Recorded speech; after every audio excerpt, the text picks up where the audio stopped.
we'll just keep pushing our button. You'll play catcher. We'll just keep pushing our button to request to speak and see what happens. Let's see. So Father Hesse must be doing it tonight. He is. He's substituting.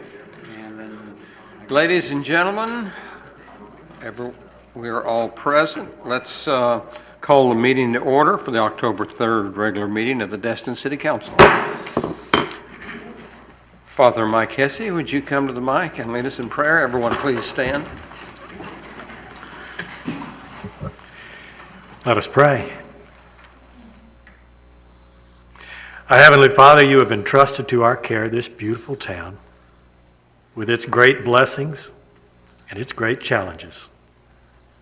Our community has raised up men and women as servant leaders on our city staff and on our city council to guide our way forward.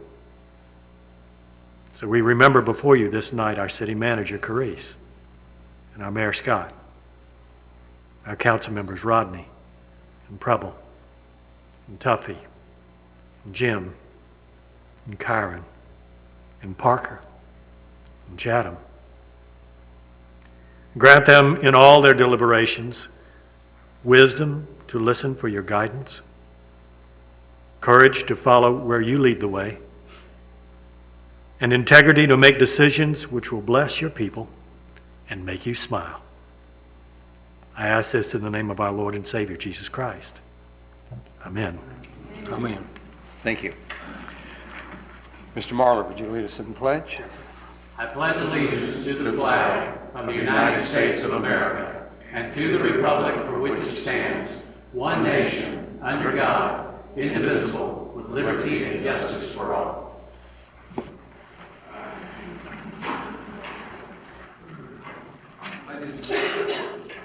Ladies and gentlemen, we're having some technical difficulties this evening. Our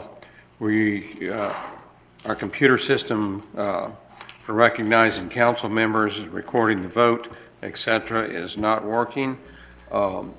As we go through the meeting tonight, I will try to recognize everybody. If I miss you the first time, holler out. If I miss you the second time, Councilmember Destin suggests you throw something at me. Either way, we'll get you to the floor. And we will have to do a roll call vote.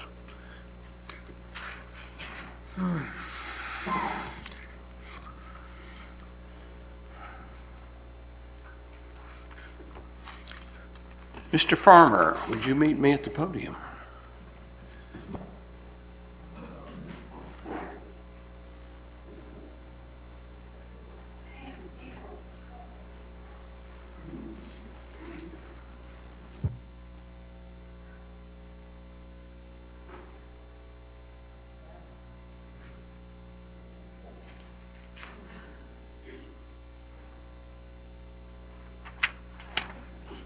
Pam, April, I'm sorry I didn't call you up.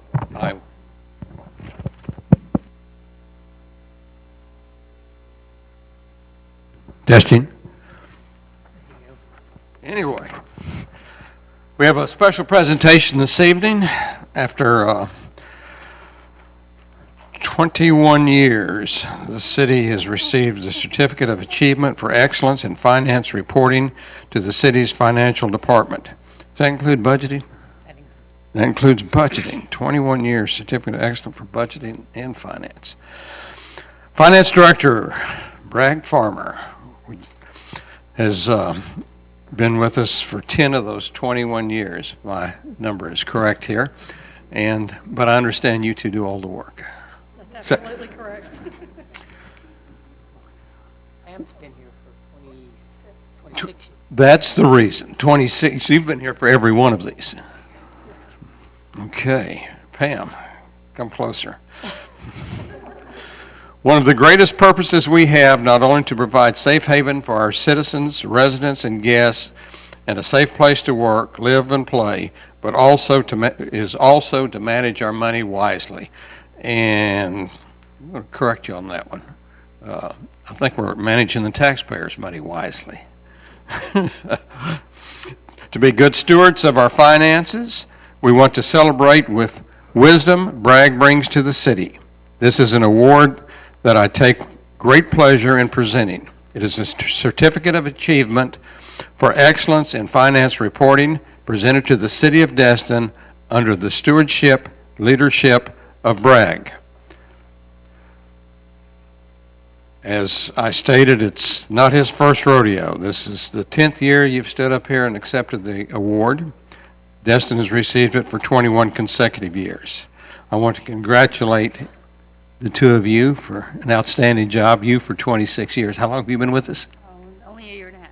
Only a year and a half. We're only going to give you 1% credit then. Okay. Would you like to say a few words? Well, I would like to thank Pam and April for what they do, because they certainly are the backbone of making sure that all the policies that the City Council has adopted for the last 27, 28 years are followed. They're kind of our gatekeeper, and they catch a lot of things that I miss, and I got to really thank them and pat them on the back more than once, because they certainly are supportive of the finance policies, and they certainly support the city with those. But I also want to remind everybody that that's just two of the people. They're kind of the last gatekeeper of our policies. All of the employees have to follow those same policies. The AAs, the directors, the people in between, the ones that have city purchasing cards, the ones that purchase items for their departments, they all have to follow these same policies, and we expect them to follow them and to allow the city to be managed by those policies. And it's only important to recognize them as well as our department, because it's not just the three of us. It's really the 95 of us or 96 of us, however many there are working for the city today. So when you look at that award, look at the city as a whole. Don't just look at the three of us. Remember, we all did it together. We didn't do it by ourselves. I probably was not clear. I really wanted to point out the budgeting process, because these three were forced to do it without a city manager, with three green city council members, and did an outstanding job. I thought it was excellent, and I don't see anyone here to contradict me tonight, so maybe I can get away with that. Thank you.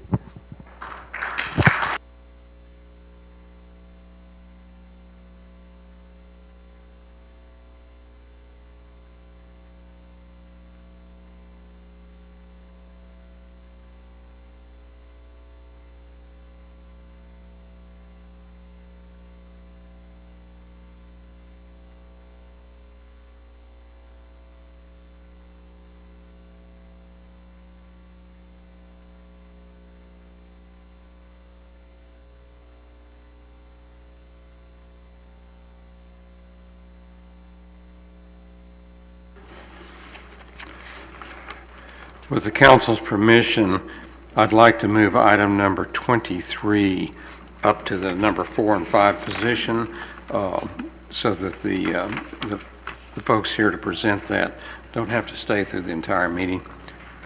No objections?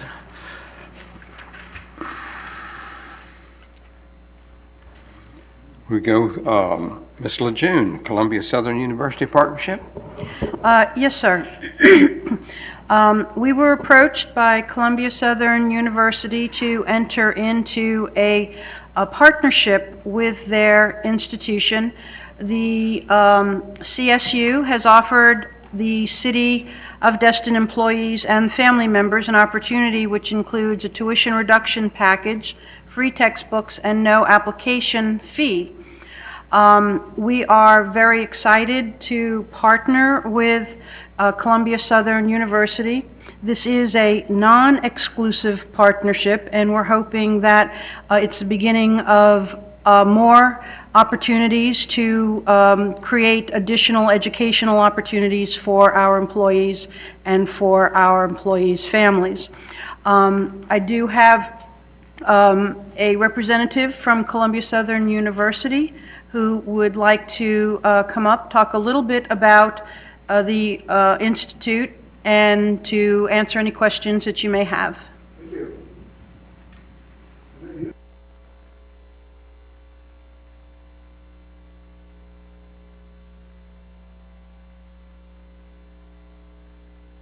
I need to hold it down? Okay, all right. I'm a slow learner, but I'll get it. All right, my name is Jim Forsyth, and I'm with Columbia Southern University with our Corporate Programs Department. One of the things that we do is work extensively with municipalities, cities, and counties in offering continuing online education programs for their employees and their family members. On the handout that I gave you, and I didn't know there were going to be so many of you, so I'm going to go by memory because I gave them all out. On the handout that I gave you, if you look on the left side, there's an overview, a flyer with an overview, and just to cut to the chase, if you look about a third down in the blue box on the right, it shows the discounted tuition rate that we offer under this partnership agreement. Can I hold that up for just a second? Right here in the blue box, it'll show the tuition rate. Okay, that's an inclusive rate. If you look at the blue box on top of that, you'll see it also includes things like books are included at no additional fee. We waive the application fee. We provide online assistance for math and writing skills. We know a lot of adults coming back to school need to brush up on that. So when I talk about writing skills, we don't write the paper for them, but they can submit their paper. We'll review it for grammar, sentence structure, and so forth. So it's a complete package that's available. We know there's a lot of good universities in the area, but our combination of programs that are applicable to municipalities, things like Homeland Security, criminal justice, I know you don't have you outsource your police department. We have fire science, arson investigation, public administration, human resource management. That combination, along with the online availability and delivery and doing it at your own pace, makes it very convenient for people that are very active. And we also don't have a football team, so you don't have to divide loyalties should you come to school with us. You can stay loyal to your current football team, and we don't have to get into that debate. So that's a quick overview. We have about 30,000 students. We're based in Orange Beach, Alabama, just down the road. We're available to attend city functions like benefit days, or if you'd like to go set up an information table at the police department that people can get information, we're here to serve you. So that's a quick overview. I will just mention on the MOU, which is the sheet on the other side, the MOU is just, like I mentioned, we have 30,000 students. The MOU we put on file. We scan that, it goes on file. So should someone from the city of Destin contact us, they would just identify that they're an employee of the city of Destin. That allows our admissions department to verify that they have an MOU on file, and then we pass along the discounts. So I'm available for any questions anyone may have. Thank you very much. Hopefully Questions, that's been... comments? I understand you've got a very good Dr. Ramswell who also teaches at your university. Yeah, actually, I'm not just a teacher. I actually was just promoted to academic director, so that's a lot of fun, and it's so worthwhile. And I would just like to throw out there, too, it is a nationally accredited university, so I know that's a concern. A lot of people worry that a university is not accredited, but this one is, and it's fantastic. They even have masters and doctorates, so it's a really great opportunity for folks. I hope my summary wasn't too brief, but I know you're busy, but I'm happy to answer any particulars that you may have. Thank you very much. I think we're good. Finished? Thank you. And I'm going to go ahead and announce, because I am employed by the university, I have to abstain from the vote, so just putting that out there.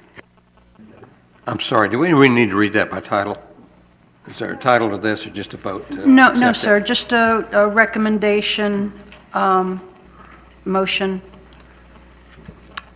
Excellent. Could I have a motion? I move to authorize the city manager to execute the questionnaire and memorandum of understanding with Columbia Southern University. Second. I have a motion. I have a second. Any further discussion? If not, we'll call for the vote. Mr. Morgan, how do you vote, sir? Mr. Destin? Yes. Mr. Marler? Yes. Mr. Foreman? Yes. Mr. Dixon? Yes. Ms. Ramswell? Abstain. Mr. Braden? Yes. 6-0 with one abstention. Thank you. Thank you very much. Provide great service to your employees and their families. Ms. Lejeune, would you like to talk about the website redesign? Yes, sir. The staff has been working since before I came on board on a redesign for the website, and I would like to ask Mr. Doug Rayner, our Public Information Manager, to give that presentation. Thank you. Mayor and Council, thanks for letting me speak about this. You all are probably very familiar with our website. This is 4 years old. We did a massive redesign 4 years ago with a company called Civic Plus that specializes in government websites. We selected them 4 years ago because of their quality as well as their price point. But one thing that was very attractive was after 4 years you receive a free upgrade or a free enhancement. So this is 4 years, and what we've done is we took the current site, which shows a basic outline of everything we offer. And if you haven't used our site, it's very comprehensive. This site grew after we started it and has changed somewhat, but it has become somewhat stale, and they also ask that you update your site every 4 years. Our goal is to provide as much accurate information as possible in an easy format. 4 years ago, this was the easiest format with drop-down menus and things of that nature. Things have come a long way, and we used a collaborative effort with our staff. It wasn't just myself or city manager or the information technology director sitting down going through this. We worked with a strike team from different departments. We rely heavily on our frontline personnel, our receptionists who receive all the phone calls. What are people looking for? Can they best receive the information? And I think this website has done that over time.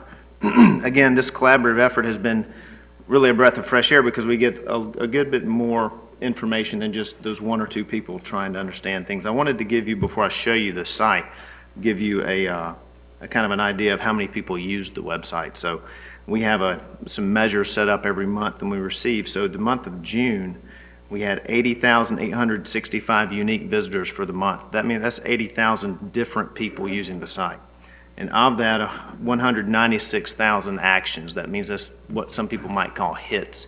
We don't look at it that way. We want to find out who's actually coming to our site and what they're doing. And just as a side note, we also had about 3,300 of those 80,000 were people from Destin. It calculates that as well. August, you start to see a drop off. So in August, we had 48,000 unique visitors, but stayed steady at the 3,400 people from Destin.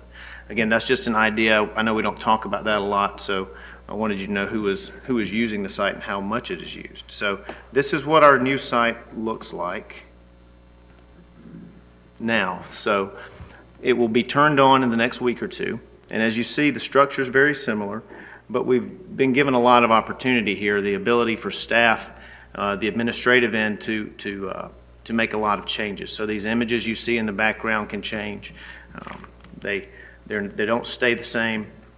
We have a lot of leeway. The things on the side, at the top, again, those are things that give us an opportunity to plug in where we understand our citizens have some need. One thing we've enhanced is the top menu up here. You see we've changed a little bit. It doesn't say residents and businesses anymore.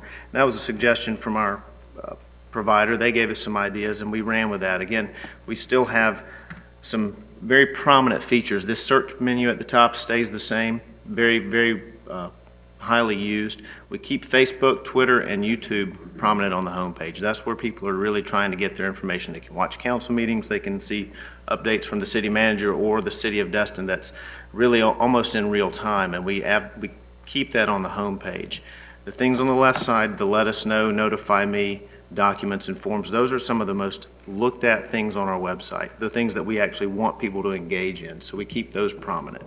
And again, at the bottom we have our news feed as well as calendars. This year we broke out calendars for the 3 departments that put out the most information, which will be really helpful for people on the front end of the website. The biggest change to our website is something that you can't see unless you use a smartphone, and that is the responsive design that was created a couple of years ago. It's somewhat new technology. If you've ever used a smartphone to look at our current site, it does not look good. It's very hard to find things. That was the technology at the time. Now, and I can't show you this on the screen, but basically it takes this site and it smashes it down into a similar format, but it's linear, and you scroll through it and get everything you need right from the home page, something that we haven't seen before. That's the biggest change to the user. And again, on the admin side, they've made a lot of improvements. And just as a side note, 36% of the people that come to our site use a smartphone to do it. That's pretty heavy. And 10% use tablets, and then the other 50% use an actual desktop. So we're really getting away from that, and they've made some strides.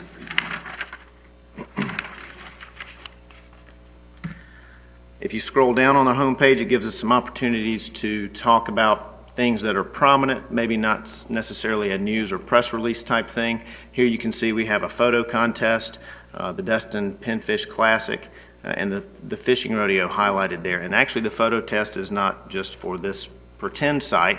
We're going to launch a photo contest in the next few weeks, and I'll give you some more information about that later at a later date. But one idea is now that we have this site that we can refresh, and we're going to try to get a database from our residents and visitors who want to share their photos of Destin, and we run this through our new attorney. He's taken a close look at it and feels pretty good about it. So that's going to be coming pretty soon, and it'll help us keep our website really fresh. Very bottom of the page, again, you see FAQs that are most important. The brand new one we have is the Mid-Bay Toll Bridge, part of the city. I can guarantee you the first word in that answer is no, and then we have an explanation. But some of those, that's an example of how we can grow this up with pertinent information just based on what's going on. So going back to the home page top, you can see the drop-down menus. They call this a mega menu, and this now gives us an opportunity, instead of having to dig or bump out, this provides all of the information you need right off of the home page, and a direct link as well. Most of the links have stayed the same. We've cleaned some of them up, reduced some redundancies and things of that nature. Interior pages have really not changed. This is an example of that. You can see that the top home bar scrolls with the page, because I scrolled down a little to capture this page, but all of the structure really stays the same, so anyone familiar with the site won't have any problem navigating. Services, that is the government services or things that we contract with, we waded through that, we cleaned it up, changed some names, but made it a little more appealing and easy to find things. Community, again, that's kind of the residents and businesses tabs that we merged together, cleaned up. We rearranged some things, put some things in other categories, but that really kind of summed all that up. The newest thing we have is this new feature that we call I Want To. And this is something that will evolve based on feedback from you and our residents and our staff, but it gives us an opportunity to, right on the front, say if somebody wants to do something, what do they want to do, and address that on the front end. And again, our staff has been working on this for about 8 or 9 months, coming up with things, ideas, just taking suggestions from the community, and it's really been a good effort. We're satisfied with it. I think that it's probably one of the best sites I've seen for the government, for local governments anywhere, and I am biased, but we looked at a bunch of them, so I can guarantee you this is really, really good stuff. We always look for feedback, so when we turn it on, we can change 95 to 96% of the things you see, words, locations of things, and things of that nature. So at some point, we'll want to hear from you and understand exactly what you think about it. But again, this is our new website, and that's really the end of the presentation. So, and if you have any questions, I'd be happy to answer them or try to. Questions? Yeah, Doug, it looks great. One of the things that I'm interested in is any surveys that can be done. I'm not sure this is the vehicle especially for it, but the reason is I'm a part of some of the municipal committees and everything where they're asking what Destin thinks about certain things, certain subjects. And so, for example, in transportation, what we're trying to do is tie that in with a shuttle service, that at some point in time, somebody's coming here to visit. If they visited the site, then they would have some idea how they would have alternate transportation to different locations. That's just a comment. It's not. Well, that's a great point, and actually I'm glad you brought it up, because one of the things that this site really pushes is something called a form, or a fillable form. It can be used in the form of a survey or just information gathering.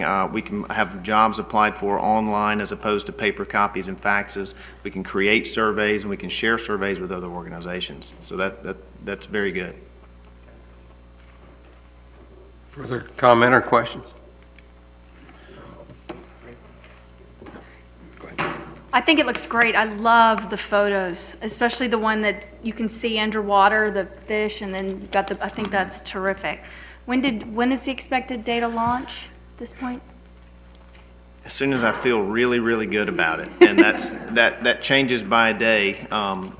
We could probably go live in the next 14 days, maybe sooner than that. Our goal is to have this rolled out by open house, which is 2.5 weeks away, because we'd like to roll out the photo contest as well. We're going to try to do that organically through Facebook, and I know our local media is here, so they'll probably help us out with that now that they know about it, and try to push this through that way. So, a couple of weeks, maybe sooner, but we're close. Great, thank you. Any other comments, questions? Looks very good. Thank you.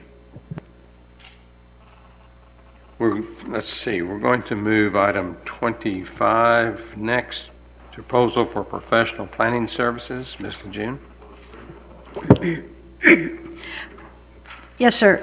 Item 23 moved up to presentations. Thank you very much for allowing that. On June 9th, this city council held a special workshop, which was facilitated by the West Florida Regional Planning Council.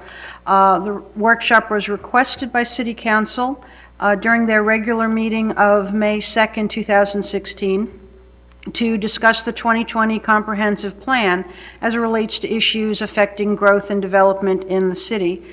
3 topics that were the subject of discussion at the workshop were total floor area ratio, multimodal transportation district, and parking standards. The West Florida Regional Planning Council was hired to facilitate this particular workshop, and as staff, we felt that it was highly successful. The Planning Council provided us with a narrative report, which we were able to condense into several bullet-pointed items. It was reviewed by the City Council. The City Council agreed that these were the most prevalent items that they were interested in having comp plan amendments created. So the next step was to go out for an RFP using those bullet-pointed items as the scope of work for comp plan amendments to be written by a firm. We received back 1 bid to the RFP, which was the West Florida Regional Planning Council. Staff, excuse me, opened and reviewed the bid. It did adhere to all of the criteria. There was a question posed to staff by council as far as the pricing for the scope of work, since they had no other to compare it to. Staff then did some research, and we found to be the $32,000 requested to complete the scope of work was very reasonable.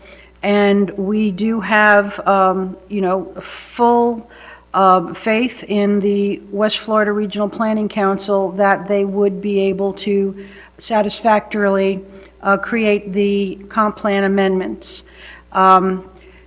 Now, it's up to the council. You can either accept the West Florida Regional Planning Council bid, or if you wish, you can reject the bid and then direct staff to resubmit the RFP again in the chance that we may get more agencies submitting on the second round. This will, of course, delay our ability to create the new comp plan amendments that the council had decided upon based on the workshop. So Caitlin and Kate are in the office. If you remember them from the workshop, they're here for the meeting, and if you have any questions of them, they're happy to come up and answer any questions that you may have.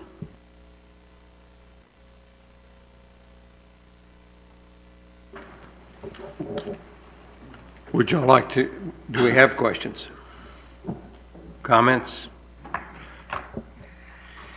Mr. Destin. Thank you, Mayor. I'm comfortable with moving forward, although I do believe that included in the three topics that were the subject of discussion, there was a fourth that included the reinsertion of the council in the review of development process.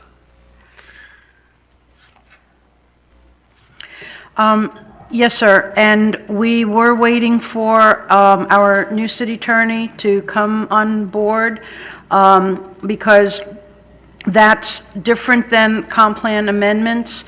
Reinserting the council is more of a, I believe, an administrative part that the city could, create, I believe it's by ordinance, if you could help me with that, Mr. Shirley? That's really a procedural issue, and it has to do with the procedures that control the manner of processing of applications for development approval. So that can be done separately from the comprehensive plan amendments. That's part of the procedures section or administrative section of the land development code.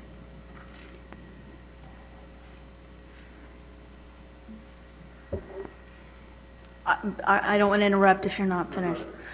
To follow on that, though, I recall during our conversations of the comp plan that it wasn't necessarily just in the way you described, but also in certain aspects of the comp plan where it said we'll go to staff.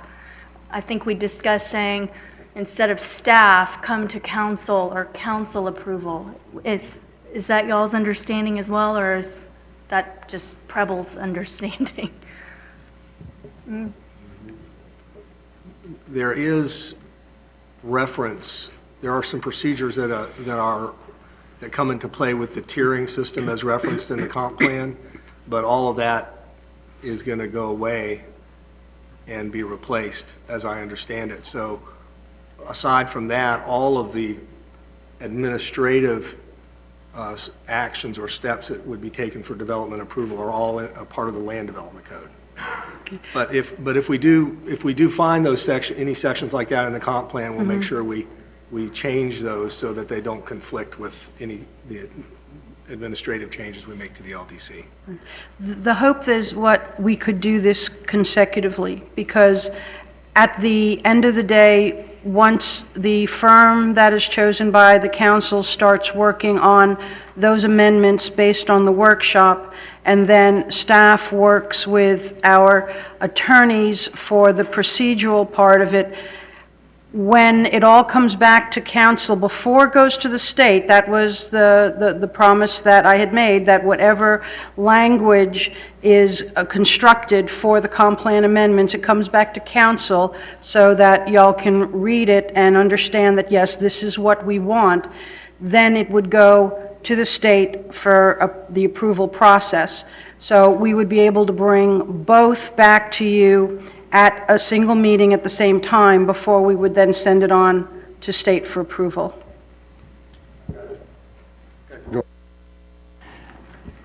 Thinking this through, we've got two different things involved here. One is the comp plan and its recommended changes. The other one is our internal procedures for approving development, for approving the things that go to it. That we can do internally. We don't need the state to approve it. And so that's the way, am I right or wrong on that? No, you're correct. That is a regular ordinance amendment. So Yes. like the city manager said, we've got two different tracks here. They can be concurrently done or they can be sequentially done, so that at some point in time anything that comes through the comp plan is going to go through a new process.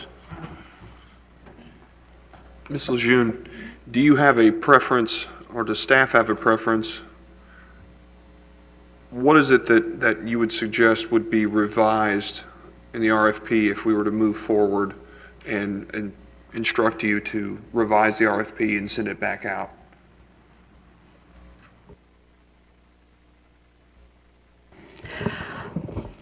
When we first did the RFP, my understanding is that some of our planning staff did not have an opportunity to weigh in on some of the language and the way it was written.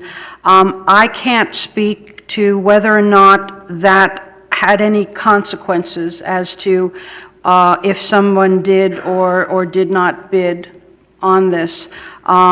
The only thing that I would change if we did go back out to RFP is to get feedback from our planning staff and see if there was any additional language that they wanted to insert into the RFP. Councilmember Ramsel?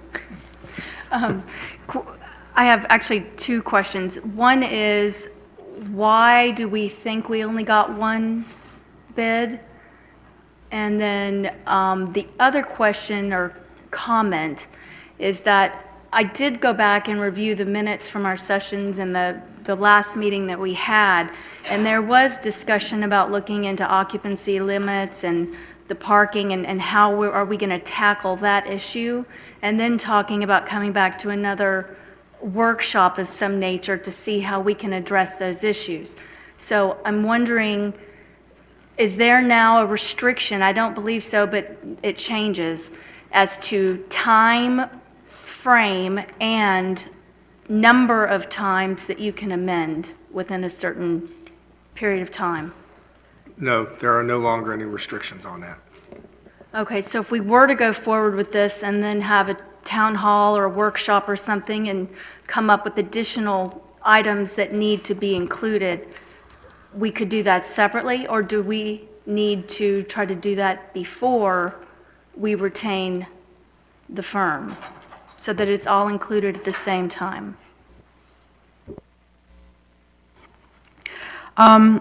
The items that were discussed, the three items that were discussed at the workshop, before we went into the workshop, that was the agreed upon scope of work. Anything that had come up as additional information, if the council wants an additional workshop on those items, then I just need the direction from the council through a motion or through a consensus. We did not receive that at the workshop. It was discussed, but there was no direction from council for us to go forward with that. Whether we do it separately or try to have the workshop and then insert it into this, that is absolutely a policy decision from the council.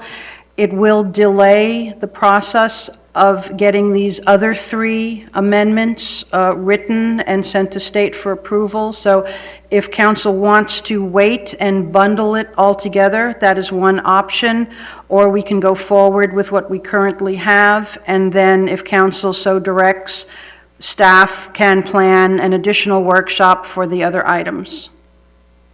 And my recollection was that obviously there were a bunch of issues that came up that evening, but we were trying to narrow the scope and narrow the focus so as to better contain and limit our path forward. So the discussion was then we'll have a follow-up workshop to address the other issues that arose that we didn't have the time to get into that night. So it is something that I believe needs to be discussed at some point. Whether we want to try to involve it in this right now or wait, I'm open to either one, whichever council would like to go with. Councilmember Destin? Thank you, Mayor. I'm proud that these folks came back after the shenanigans and catching shots across the bow during that planning meeting. So, you know, I'm going to go ahead and make the motion that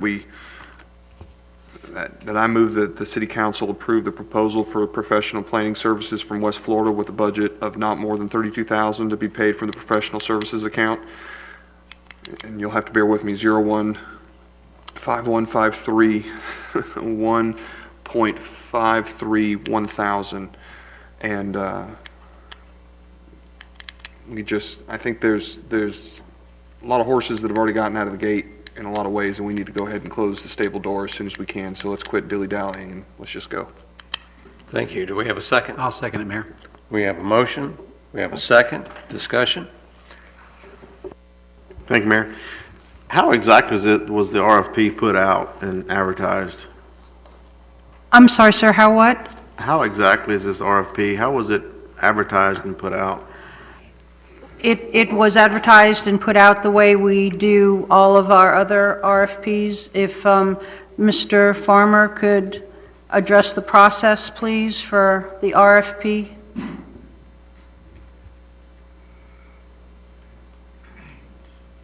Well, it was drawn up and then put to the bid committee. The bid committee reviewed it to make sure it was comprehensive. City manager signed it, and then we put it out in the local newspapers. I believe this one was advertised in the Okaloosa County newspaper. I think it was also advertised in the Pensacola News Journal for 3 or 4 weeks. And it's just sometimes this happens. Sometimes we don't get a lot of responses, and this just happens to be one of those. So we run an ad in a couple of papers for 2 or 3 weeks. There was no phone calls made, or, I mean, that's just the gist of it. Just put it in the paper. It would be up to the individual who put the RFP out, but I'm not sure.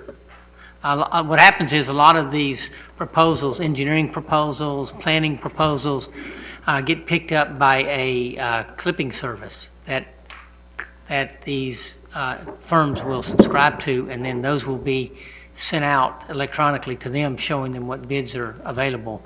A good example is when we did our auditing RFP about 6 months ago. The firm that ultimately got chosen is out of New York City. Mm-hmm. And when you look at the individuals that pick the actual proposal up, they're from all over Florida. And so that's typically how it gets out, is through these clipping services, as well as through the Florida League of Cities. They'll pick those items up and send them out. As far as making phone calls to individual firms, to the best of my knowledge, we don't do that. Now, I have in my previous employment where we would be contacted by a firm, an unsolicited contact, where they would want to see if there was any work that could be done. At that point, we would let them know that if we had an RFP, we would let them know we had it and where they could go and find the information. If we did not, we would let them know that we would put them on our list, and if an RFP came out, that we would let them know it was there. That's something that I've tried to start to establish here. It's not yet a program or a policy. I've just had some preliminary discussions with Bragg about it. So if we do get unsolicited calls, we let them know that, if they want to do business with the city, we'll put them on a list. If an RFP comes out, we will let them know where to go and look at it. And that's the extent of any type of contacting of firms that we would do on an individual basis. Yeah, so I guess where I've seen it done is on our continuous contractors.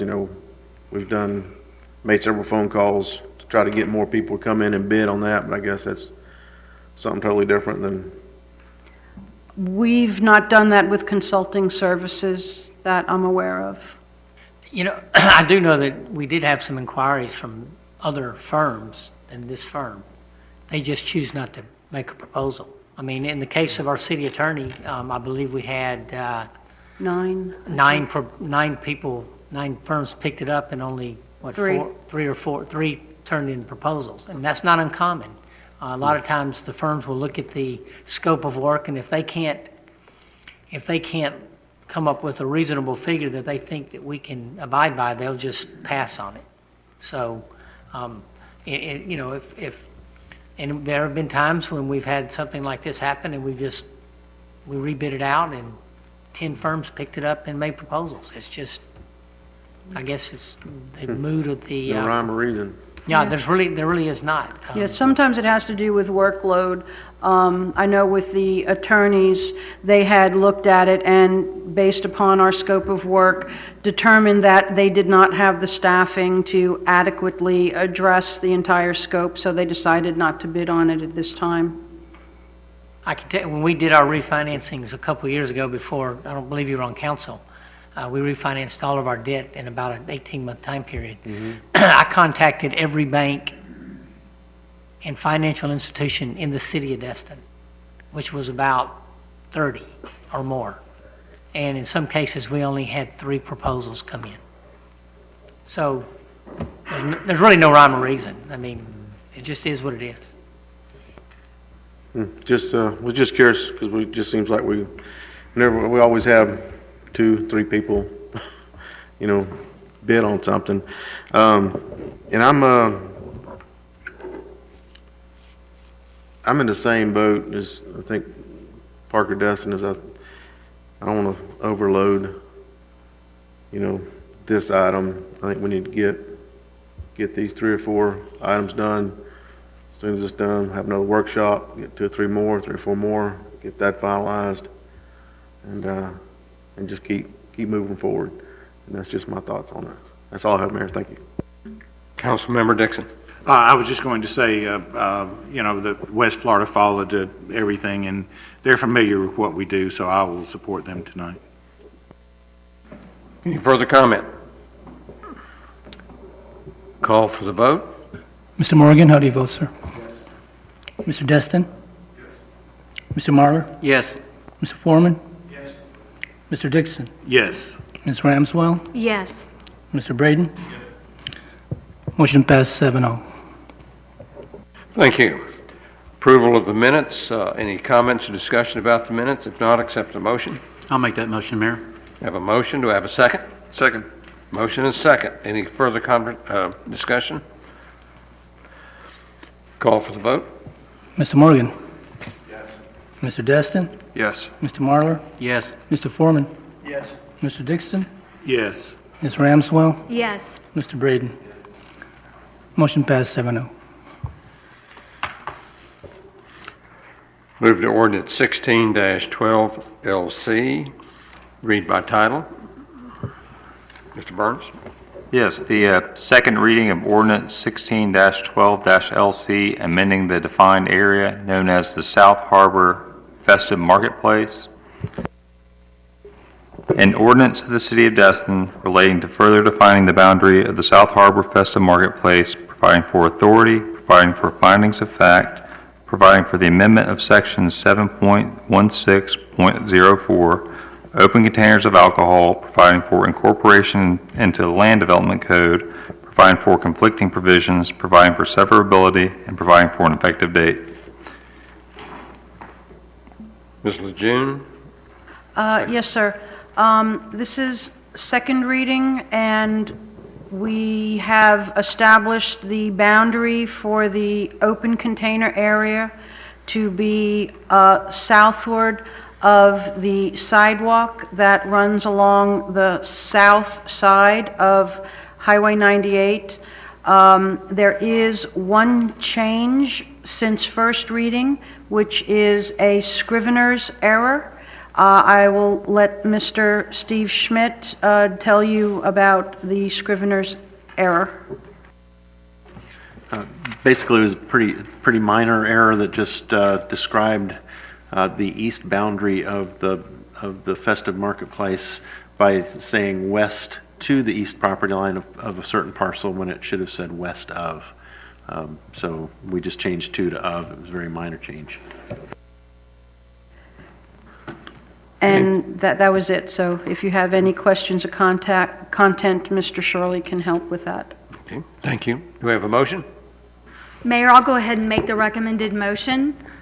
I move that the City Council approve proposed ordinance 16-12-LC on second reading. Second. We have a motion. We have a second. Discussion? Seeing no discussion, please. Mr. Morgan, how do you vote, sir? Mr. Destin? Yes. Mr. Marlar? Yes. Mr. Foreman? Yes. Mr. Dixon? Yes. Ms. Ramswell? Yes. Mr. Braden? Motion passed 6-1. Thank you.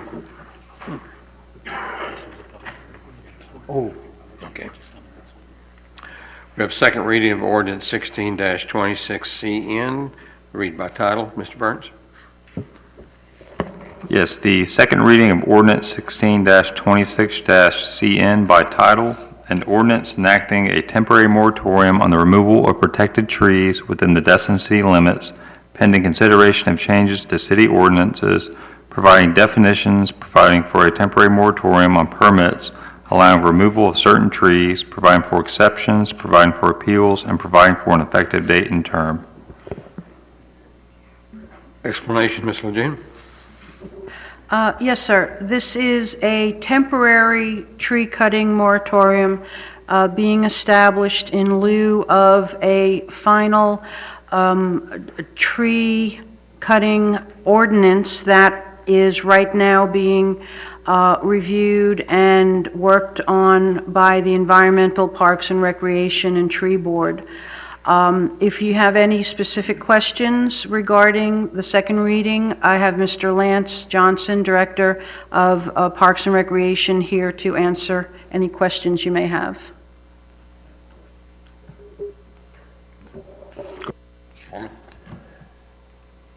Lance, as I expressed on the same subject before, it's not that I'm opposed to the moratorium. I'm questioning the enforcement of it during that period of time. What is the procedure going to be to ensure that nothing takes place on this during that period of time that the moratorium is in effect? We have limited resources to do that. Yeah. The main tool we have would be not to issue building permits that would require the removal of a tree, and honestly, that's pretty much the biggest tool we have for the moratorium. Okay. This is a public hearing, and I have one blue card filled out. Aubrey Santucci, would you like to take the podium, please? If anyone else would like to speak, please get a card from the clerk. Please state your name and address when you speak. Hello, council members. My name is Aubrey Santucci. I'm a Destin resident, live at 724 Bayou Drive. I've lived here since 1988. I have an affiliation with the tree service here in Destin, Coastline Tree Service, but aside from that, I'm also a consulting arborist. It's something that I've been pursuing since '08. And I've worked on the tree board committee for about 4 years. And as soon as I step down, I see information about trees on the agenda for the city council. So I couldn't be more pleased to see that, you know, the trees have actually made it this far, because I've been very concerned about the overall canopy of the city of Destin. I'm not a big fan of palm trees. I'd like to, their maintenance, forever maintenance, they're a nuisance. I want to see more broadleafs planted throughout town. I've gone back and I've done some work, and I've looked at some of the minutes just to see who's made what recommendations and how y'all are going to proceed with that. I know y'all are working with an arborist out of Milton, which is great. I'm a Destin resident. I'm also a certified arborist. I would love the opportunity to be able to chime in and work with you guys on that. I've certainly helped Lance Johnson in the past with some of his projects on the parks. And you know, I think it's part of my heart and it's my passion, the trees of Destin. And what kills me more than anything is to see these outsiders come in, and they come in and they're hacking and they're whacking and they're taking down trees that are precious. And I have an old saying, and it's not that old because Wi-Fi is not that old, but if trees could put out Wi-Fi signals, they'd be planting them everywhere. They're that important to us, and I don't like them being removed. I think the terminology for tree care is very broad. Someone might call it this name and another may call it this name. When y'all put tree cutting moratorium on a headline in the paper or whatever article, that scares the public tremendously. They don't know the difference between a tree cutting and a tree removal. And y'all are talking about tree removal, but y'all are your terminology is tree cutting. So it's kind of confusing the public. And one recommendation I would have for the council is to maybe get with the media just to clarify that, you know, you can prune, because Cutting to me is pruning. Removal is a removal. So I'd like that to be clarified for the public. I think people are very timid, they're scared because they don't want to break any rules or laws. And I have to laugh because I don't know who is qualified within the city to even tell me the difference between a water oak, a live oak, and a hickory. Is there anybody in this room that can do that? I know you could. Okay. There's a few. There's a few. But y'all are volunteers. Who's a paid city staff member that can go out and say, hey, I know this is a protected tree? We just don't have anybody. So I would like to make that recommendation to get somebody, whether you have them on retainer or hire somebody that can actually sustain their position by enforcing and, policing, if you will. And I think there's a good opportunity for the city to generate revenue from getting money from these outsiders. Coastline is the only tree care company that is licensed in the city of Destin, and we're celebrating 21 years tomorrow. Knock on wood. So, I'd like to see outsiders, if they're coming in, I'd like to see them come into the office, check in, pay a small fee, let the city know where they're located, what kind of scope of work, because I'm sitting here looking at the permit application, it's a joke. Just to let you know, the state of Florida does not regulate tree care. And y'all have license registration number as a line item. It doesn't even exist. We're an unregulated state. The only person that can regulate tree care operations is us, local government in the state of Florida. The county has some say over the debris removal, but the city doesn't. The county has more, they're the ones that ultimately will fine us commercially. So my proposal, I don't want to run out of time, but my proposal is to try to see about getting more qualified people in here to take care of the trees. Try to work with more than one arborist, because I have studied from one end of the country to the other. I'm affiliated with probably 7 different accredited memberships. I can tell you, you can line up 10 arborists and ask them all the same question, and they're all going to give you a different answer. Okay? They're all going to give you a different answer. So it's my recommendation to work with more than one on that issue. And maybe, just maybe, consider changing some of the DBH regulations on your protected trees. I think they're a little small. I mean, I think that because in bigger cities, usually the protected trees are anywhere like 24 inches and greater, and we're at 12 inches. So we should probably think about expanding the DBH requirements. That way it will limit a lot of legwork. Thank you very much for your comments. Obviously, this is a temporary moratorium, and the committee is working on a permanent tree cutting ordinance. And I'm sure you would appreciate any input you'd care to. Well, I'm here to help any way I can. Thank you for your time. Can I ask you a question? Councilmember Dixon? Mr. Mayor, I was going to recommend that Ms. Santucci, I thought you were still on the tree board, Aubrey. Yeah, I thought you were still well, there. You were at one point, but then Yeah, Rodney did, yeah. But if we could, if you would set an appointment with Ms. Lejeune and talk with her and let her know what you're saying, and I'd like to be able to have you to work with us to try to help us develop our ordinance, if you would. So, if you would, please make an appointment and go see Ms. Lejeune and let her know exactly what it is you do, and that way you can be involved in it. But I did think you were still on the tree board. I had to resign, unfortunately, just because I moved out for 2 months, but I'm back and, whatever. Right. But I would be more than grateful to work with you guys on that in any way I can. Thank you. I'll be letting you know. Councilmember Braden. Would you say that there's still approximately 15 tree companies in the surrounding area? In the county? Yeah, sure. I would say, yes, we have at least 15. Creditable, we have about 3. Would it be too much to ask the city staff to send those 15 or so companies something, email something saying, we have a moratorium on these trees, you better come get a permit or something before? We'd be happy to. Thank you. I would think that'd be a great recommendation. Thank you. Thank Any you. other questions, comments? I have a comment. Comment?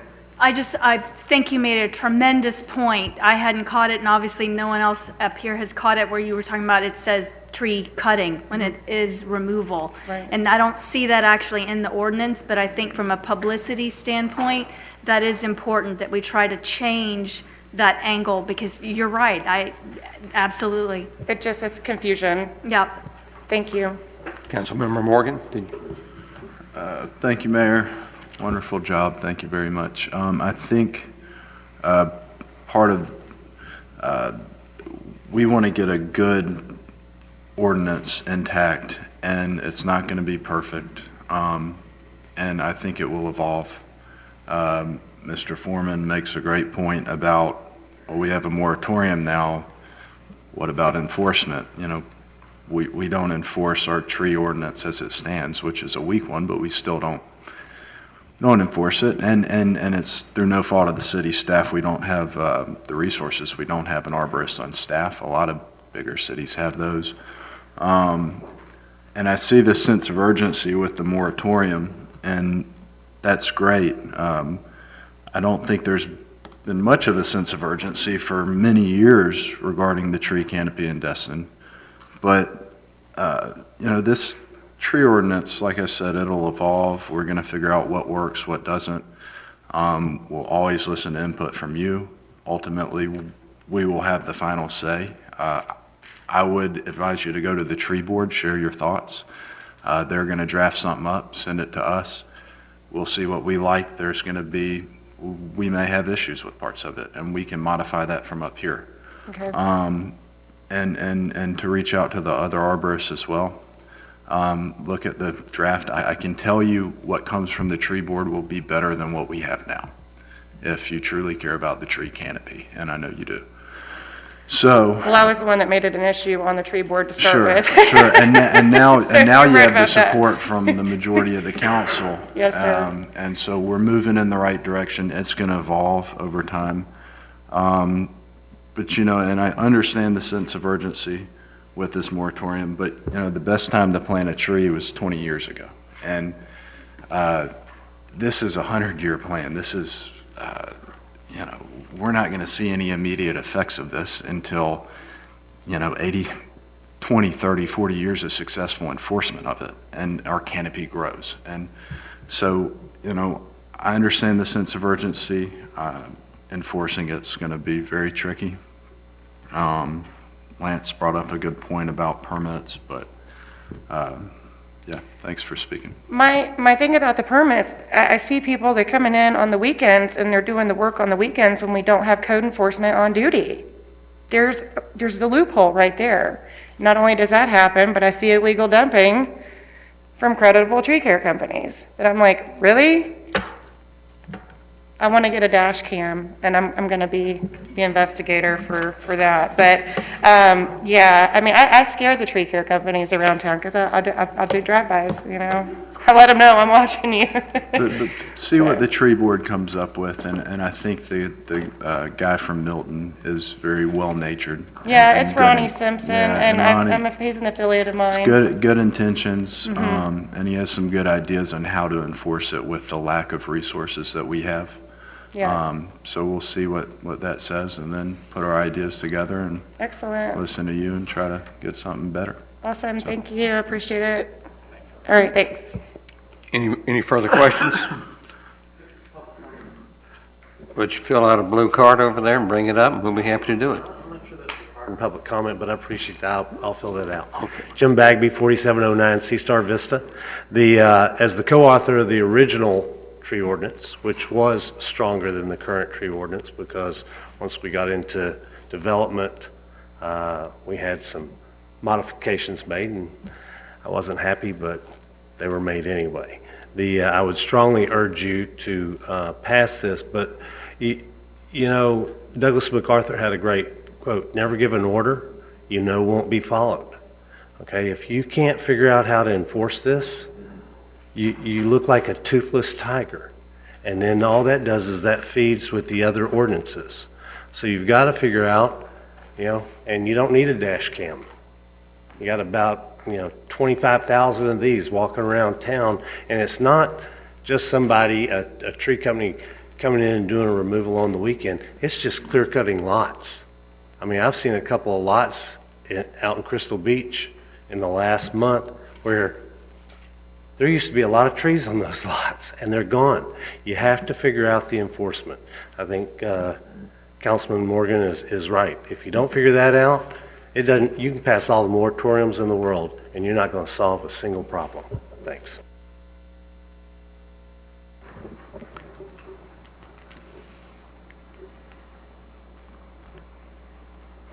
Do I have a motion? Yeah, I'll make it. I move the City Council approve ordinance 12-16-C and on second reading and direct the city manager to administer the ordinance implementation. Second. Second. Discussion by council. Let me ask a question. Mr. Foreman. Not to beat a horse, but does the city manager feel comfortable with enforcing this ordinance?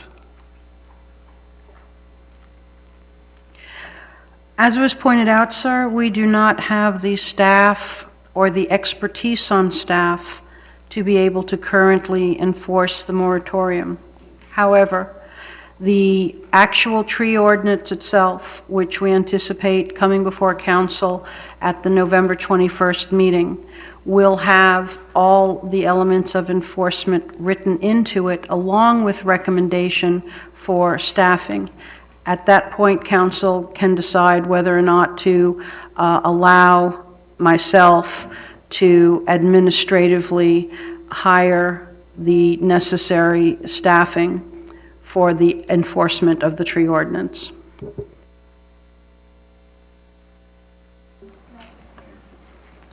Councilmember Razzle. So here's my next question. If this would be something that code enforcement would consider part of their responsibilities, do we not have officers that patrol areas of town?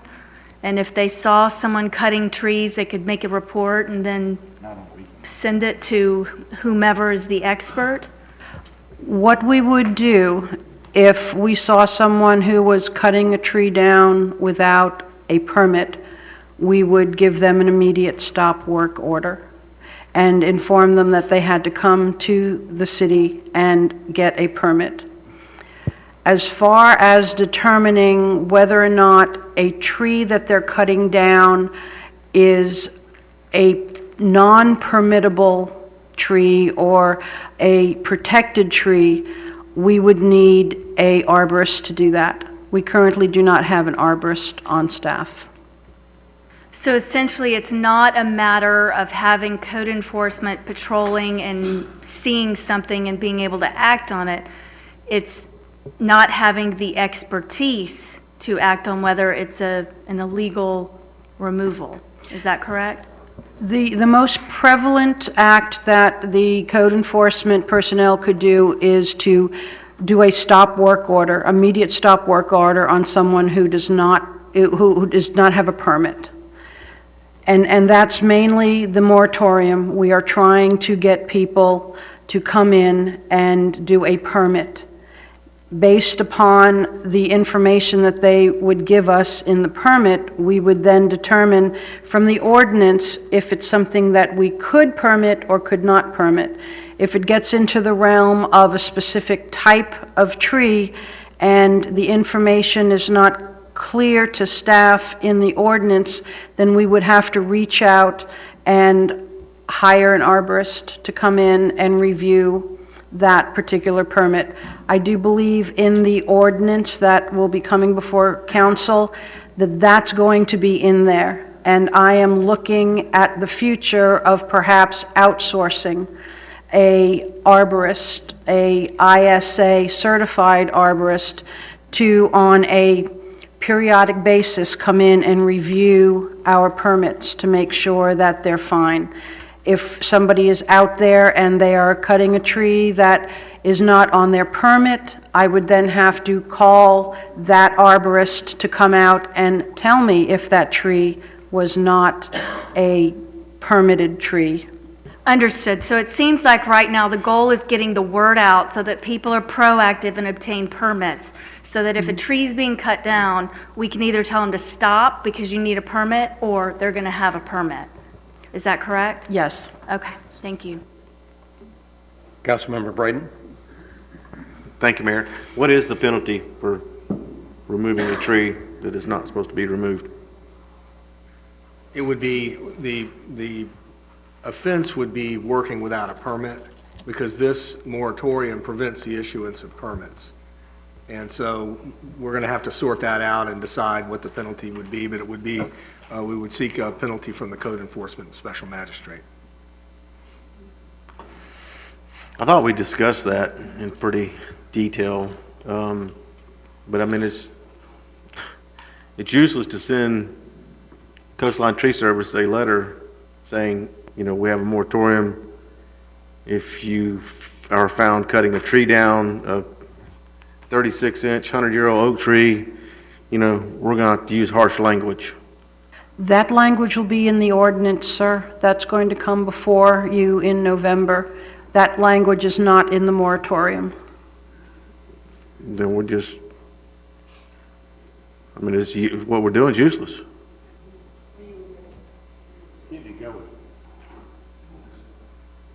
Councilmember Foreman?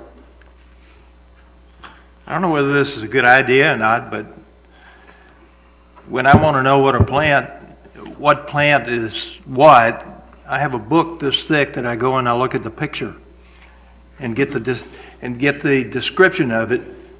And in most cases, I can easily, as a layman, identify what that plant is. Now, I guess where I'm coming from, if the permit requires a picture of the plant or something of that nature, so that a layman could go in there and flip it over and says, yes, you can cut that tree down, or no, you cannot cut that tree down, then I think it would be helpful. It may not be the final solution.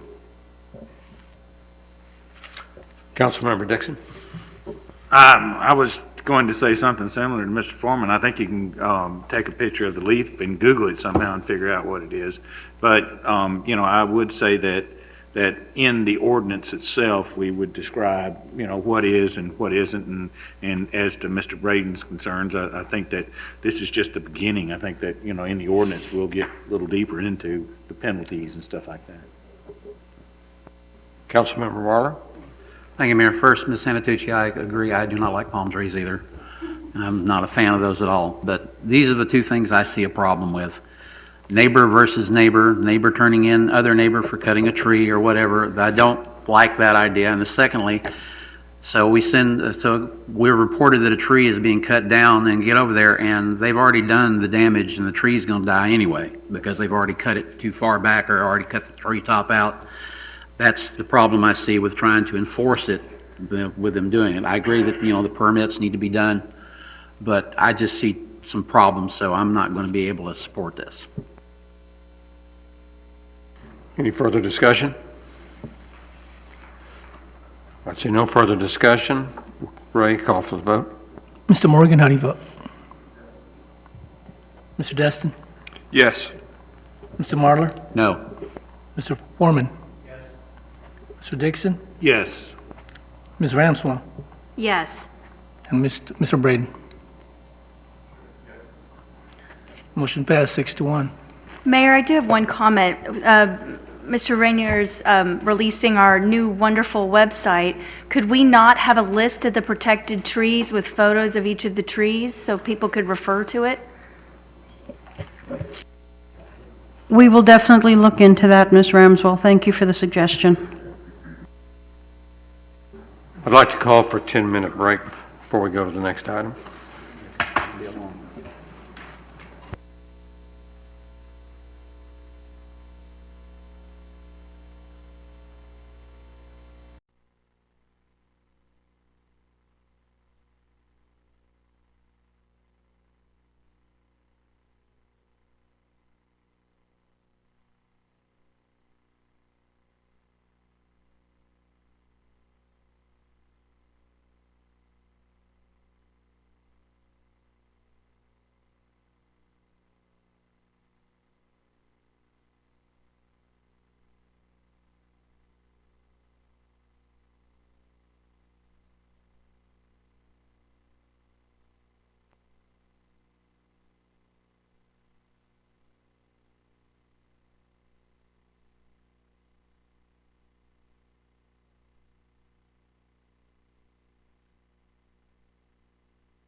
Ladies and gentlemen, if you'll return to your seats, we'll resume the meeting.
We're back in session. First reading of ordinance 16-14-LC. Mr. Burns, would you read by title? Ordinance 16-14-LC by title, an ordinance of the City of Destin, Florida relating to permitted uses within the Town Center Mixed-Use Zoning District, providing for authority, providing for findings of fact, providing for the amendment of Land Development Code Section 7.12.06, Zoning Districts, Table 7-2, Table of Allowable Uses to provide for other motor vehicle dealers as a conditional use within the Town Center Mixed-Use Zoning District, providing for incorporation into the Land Development Code, providing for conflicting provisions, providing for severability, and providing for an effective date. Explanation. Ms. Lejeune? Mayor, Mayor sorry. Fisher, I would recommend, since this is a privately initiated zoning code amendment, I would recommend allowing the applicant to make a presentation initially, and then staff would respond to that. Excellent. Who would like to start? We would agree with that, Mr. Mayor. Thank you.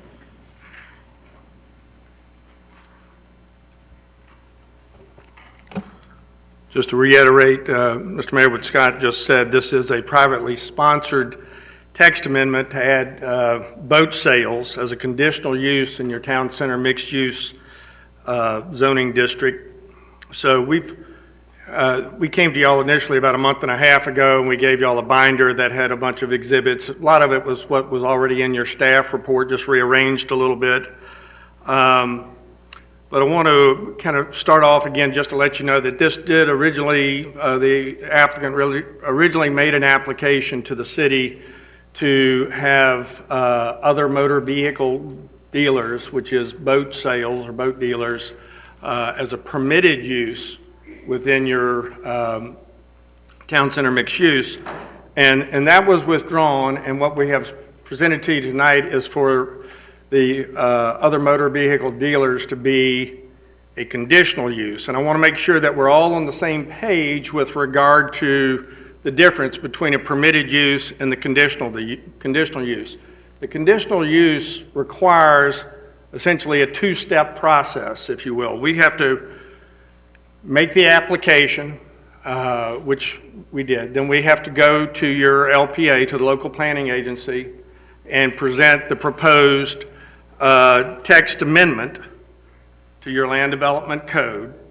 And then if the text amendment goes through, the applicant, anyone within that was applying for a boat dealership or other motor vehicle dealer use within the town center mixed use, they would then have to go to the Board of Adjustments. And the Board of Adjustments, and I'll get into this in just a little bit, but the Board of Adjustments could either deny it or approve it, and approve it with conditions.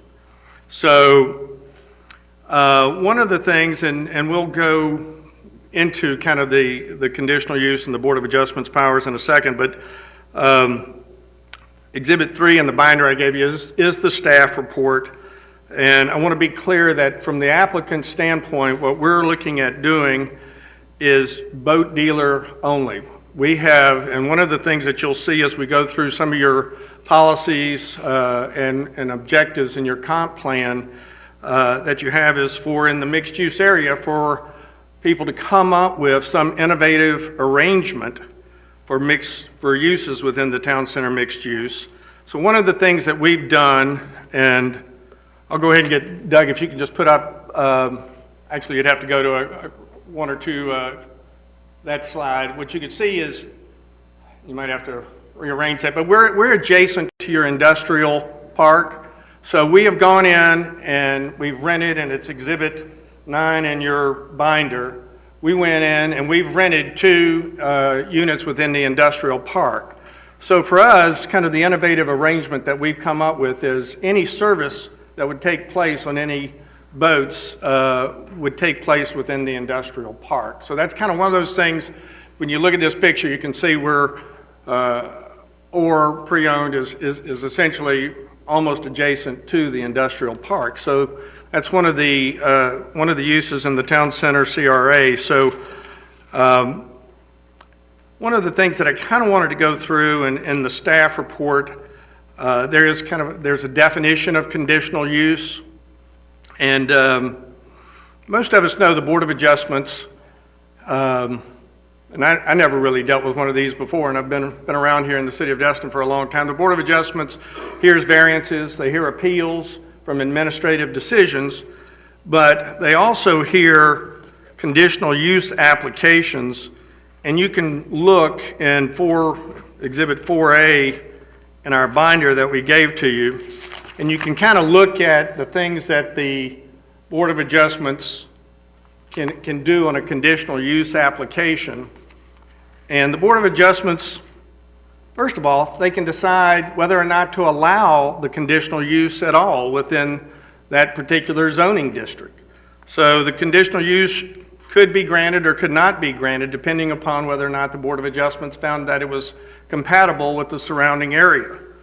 Then if you go through there's that last sentence in subparagraph B, it says any applicant for a proposed conditional use shall provide plans that demonstrate compliance with the following general criteria.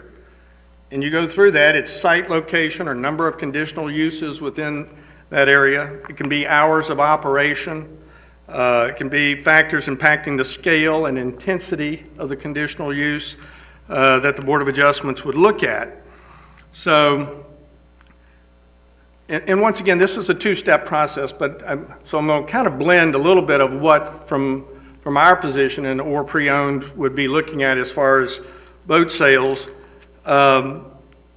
We are adjacent to the industrial park, so one of the parameters that we would agree to, for instance, would be all service on any boats would be done within the industrial park. We're not going to change the size of the lot. We're not going to change the scope, the scale, the intensity of the building or the lot itself. So our hours of operation, we're going to keep them the exact same as or pre-owned is right now. And all of those parameters can be placed on the applicant that comes in for a conditional use request. And those parameters have the effect of your land development code. And what I mean by that is if those parameters are voted on and inserted in any approval that the Board of Adjustment does, they become like law. Your code enforcement officers at that point in time can come enforce those criteria. So just to summarize, there are appropriate conditions and safeguards that your Board of Adjustments can put into place in any conditional use application and any conditional use within a zoning district, and they're going to have the effect essentially of your land development code that can be enforced. The next thing I wanted to point out was, as I kind of went through the staff report, it said neither the comp plan, the staff said neither the comp plan or the land development code contemplates TCMU as an appropriate location for auto or boat dealerships. And Doug, if you'll put up the first slide, this will show you, and it's in our packet that we gave you, but these are the Might have to turn that one around too. But this will kind of give you the uses that are out there. And one of them, automobile dealers, that is a conditional use in the TCMU. You kind of have to go across to the column that has TCMU and then go across to it, and you'll see that automobile dealers are a conditional use. And you can also see that marine repair, parts, and accessories are a permitted use within TCMU. So we think those things are contemplated within your land development code and your comp plan. The staff also basically came to 3 conclusions, and I'm going to read those to you essentially, or summarize them, but I'm going to tell you right now we disagree with all 3 of them. The first one is the proposed change is inconsistent with the goals, objectives, and policies of the town center mixed-use land use designation. It's inconsistent with the town center community redevelopment area plan and the current zoning regulations that ensure that this type of specific land use does not proliferate throughout the community and as a result negatively affect the character of the community. So once again, we disagree with all of those, and in your binder, we basically highlighted for you some of the plans and objectives, the policies and objectives in your comp plan, and I'm just going to highlight just a couple of those and go through them with you. Once again, I just want to look at conditional uses are those that are permitted in a particular zoning district that may be compatible within part of a district, but not throughout the district.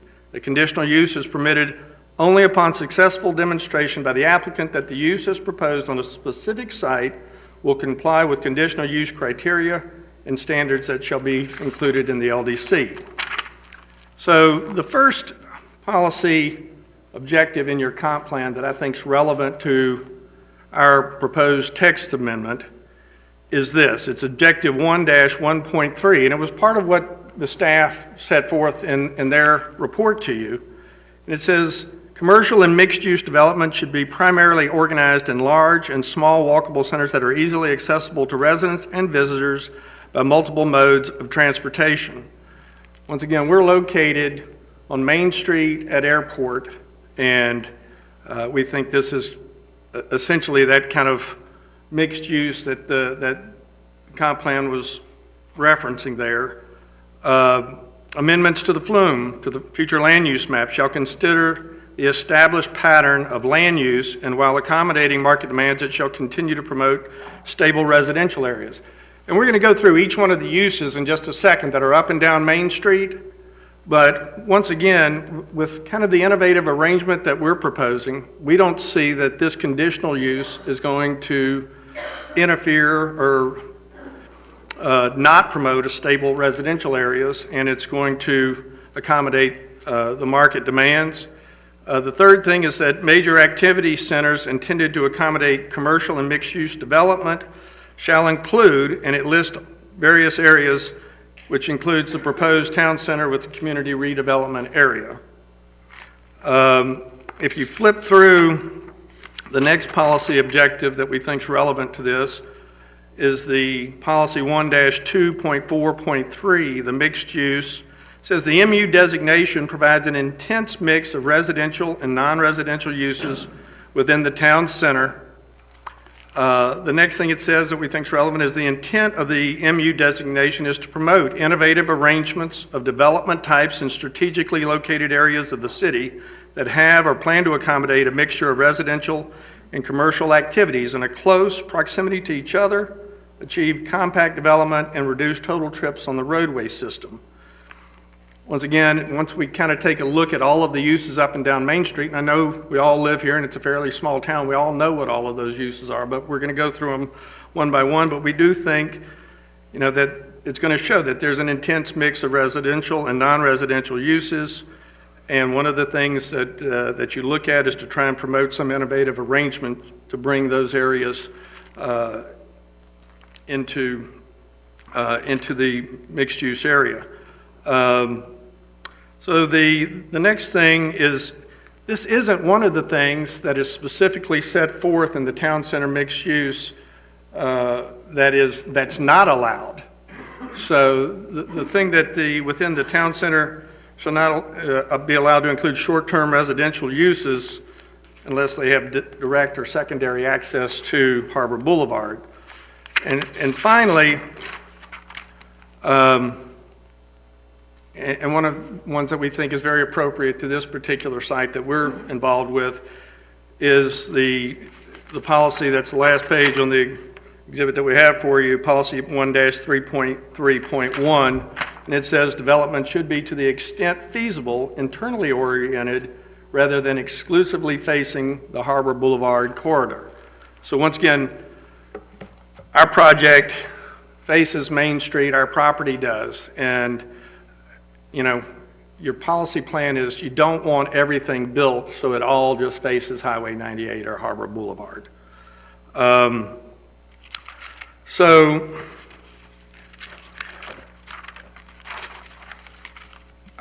I've lived here since '86, and I'm a proponent of what the city did with regard to the improvements on Main Street. But I think we have to look at that in, in context and say, what's been developed there? What are your established pattern of development on Main Street?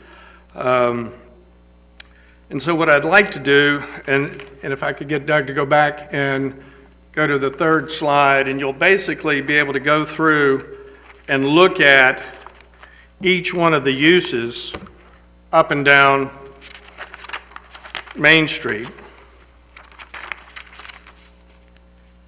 And you can see, and I'll just start on the west side of Main Street. Essentially, it's where Dr. Breakin's office used to be, where the vet used to be. Right now, it was a boarding kennel, and right now it's vacant. The next thing as you work down Main Street is the telephone utility building. And there's the Crestview Produce Distribution, the Ramada Inn Storage Warehouse.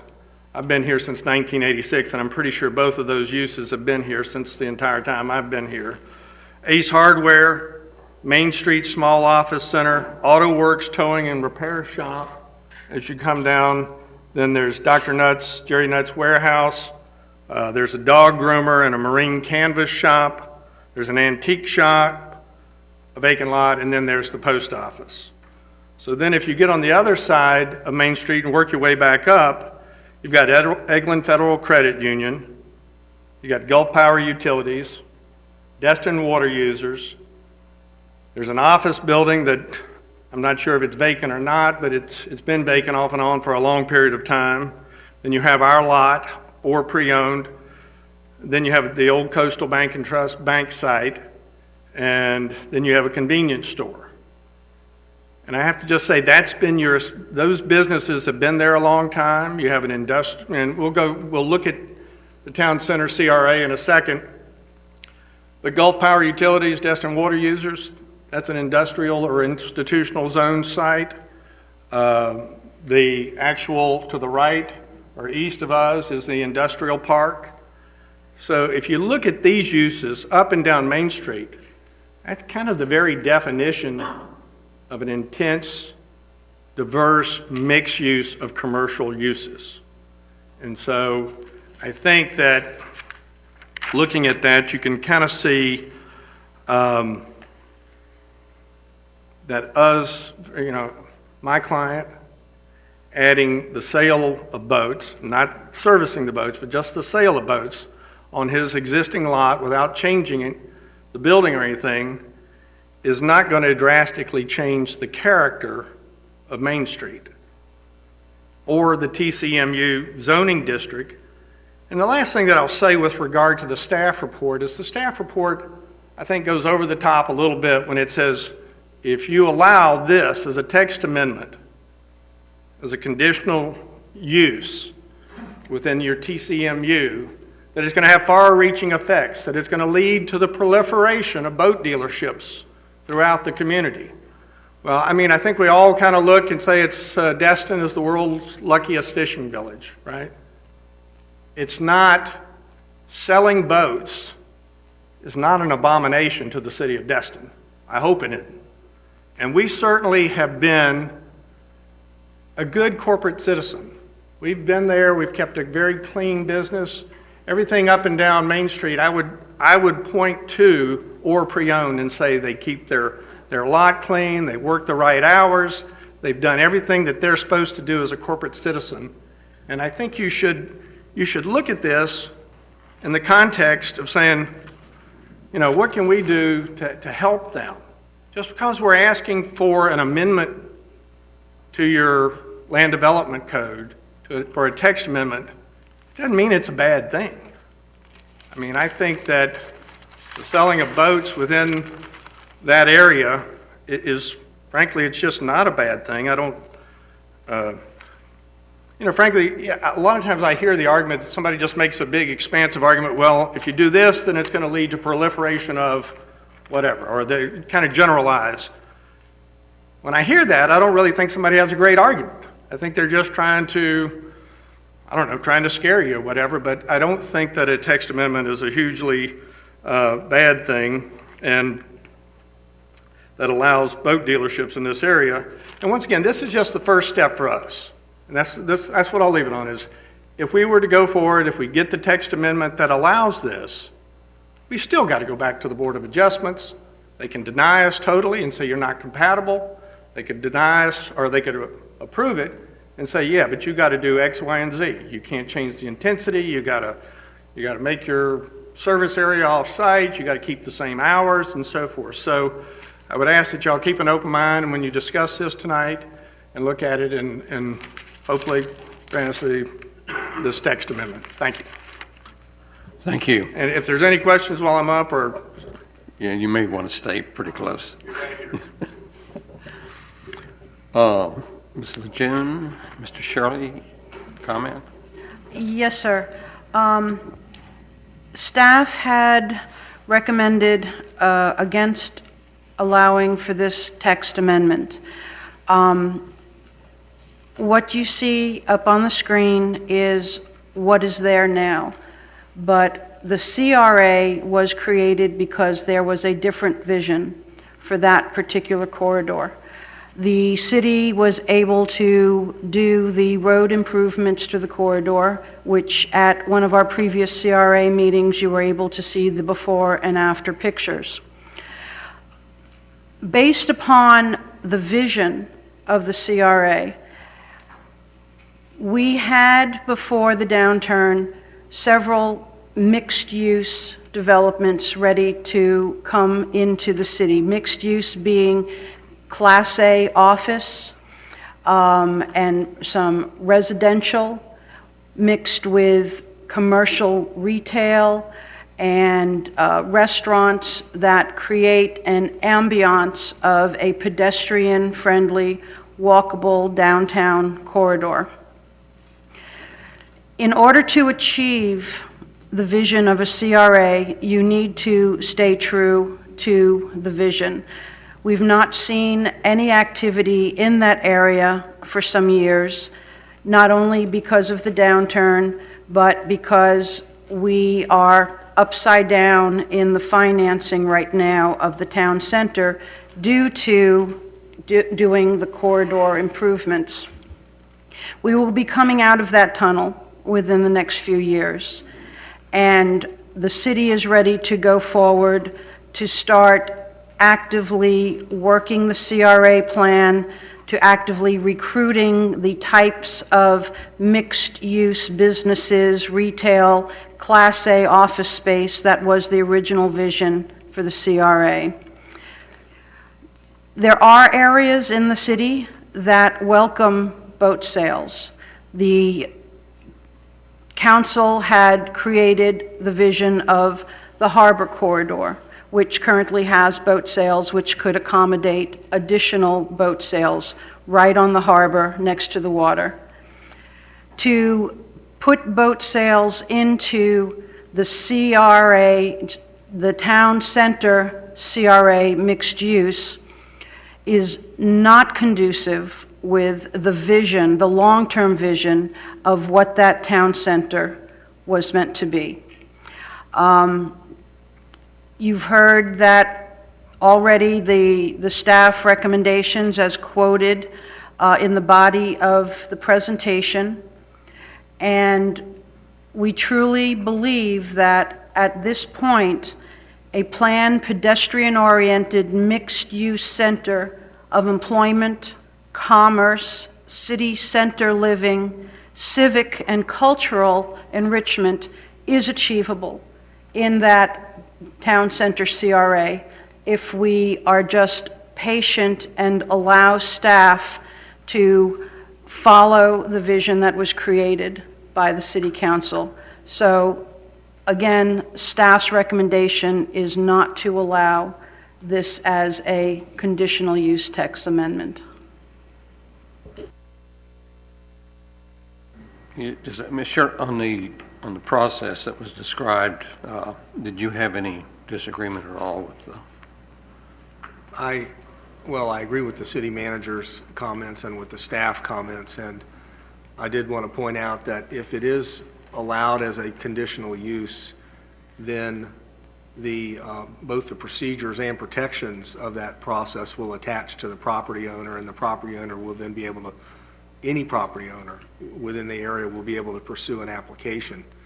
And yes, there are conditions that can be attached, but if there is a denial of a conditional mixed use or conditional use permit, that denial has to be based on competent substantial evidence of record and is subject to appeal to the circuit court for first-tier certiorari review. So there are rights that attach, and the city would not have carte blanche leeway to do whatever it wanted to, that if you decide to allow it as conditional use, then the city will have to follow the rules and will, but will have to allow the use as a conditional use if the criteria for that are satisfied.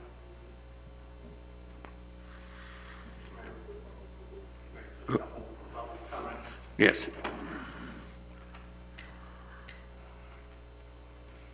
And Doug, if you could go to the actual zoning map that we have,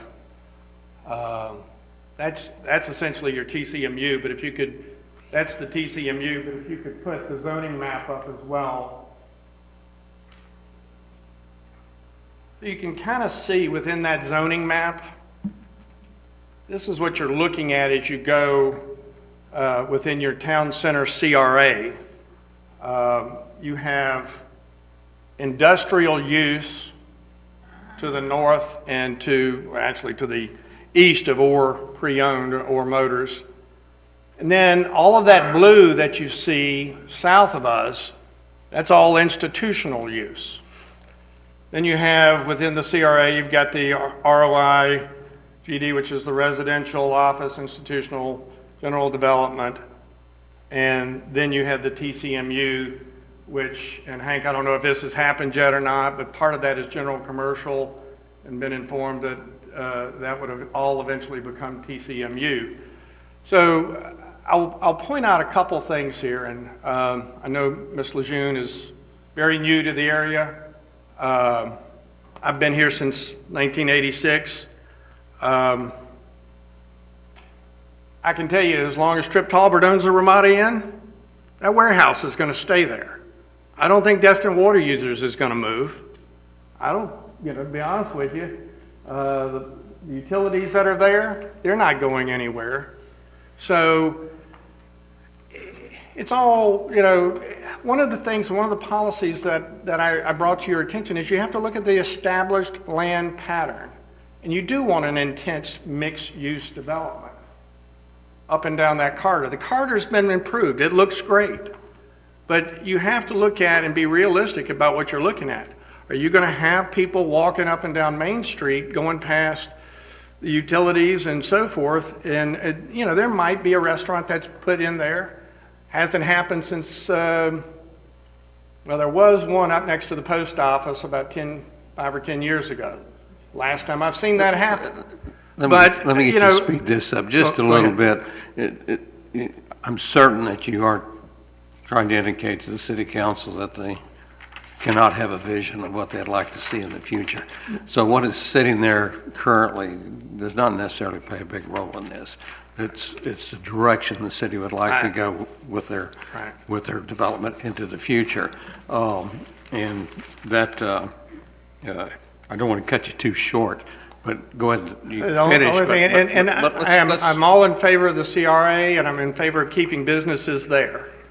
And I will say this, if you could go to the last slide that we have, that the idea that within the TCMU, that allowing this as a conditional use is going to lead somehow to, do you have the one that has the aerial photo? That's that one.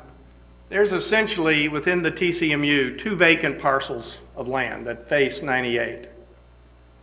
So to say that within a conditional use, to allow other motor vehicle dealers, boat dealers, within the TCMU is going to lead to a proliferation of boat dealers within this TCMU, you've got 2 vacant parcels of land, and I don't think either one of those is really going to end up being a boat dealer myself, but that's what you've got.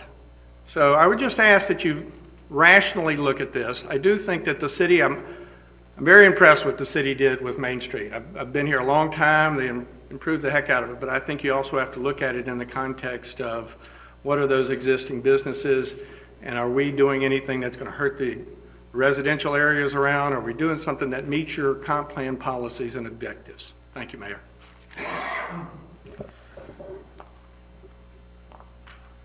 Discussion?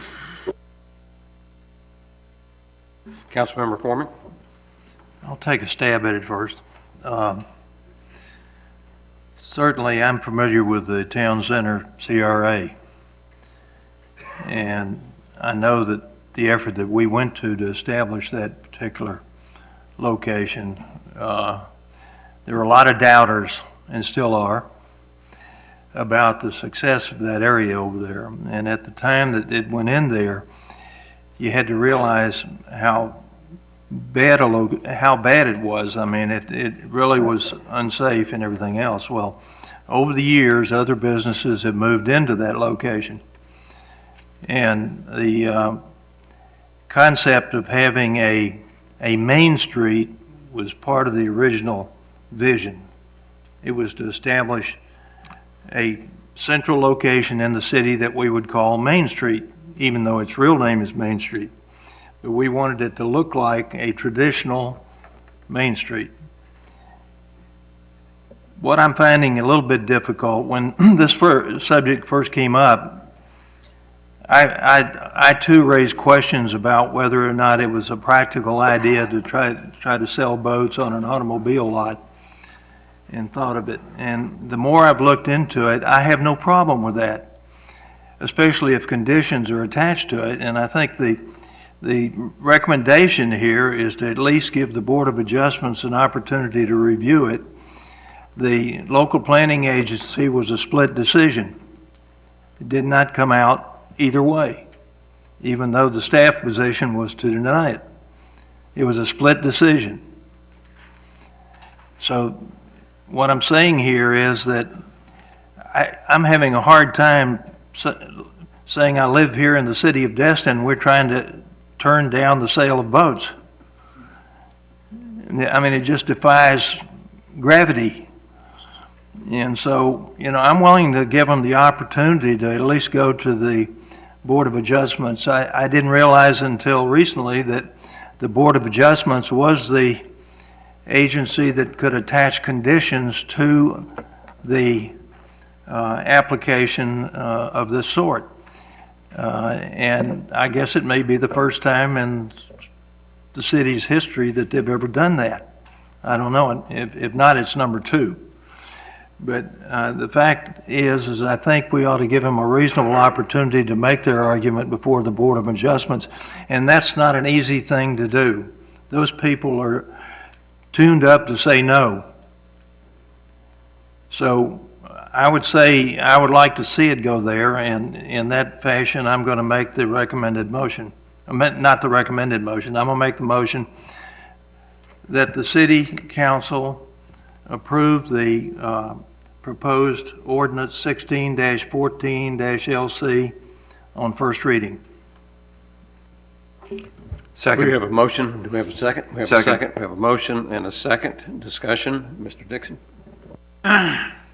Yes, I I looked at this every way that I could, and my line of thinking on the boat dealership on Main Street is that it will do absolutely nothing to enhance that CRA. In fact, I think it will be a detriment.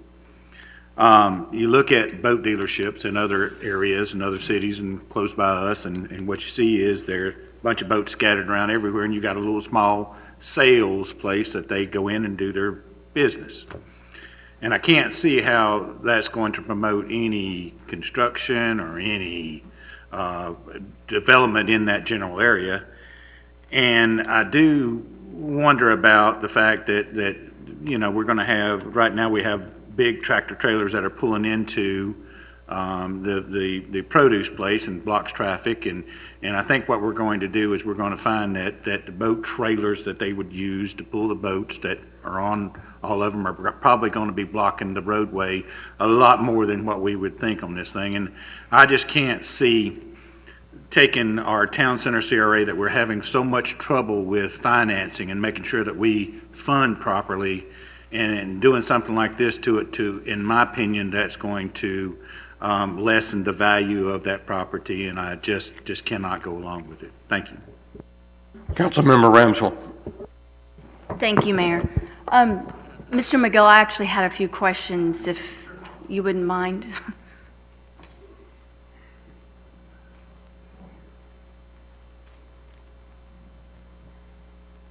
Does the property actually have boats on it for sale right now?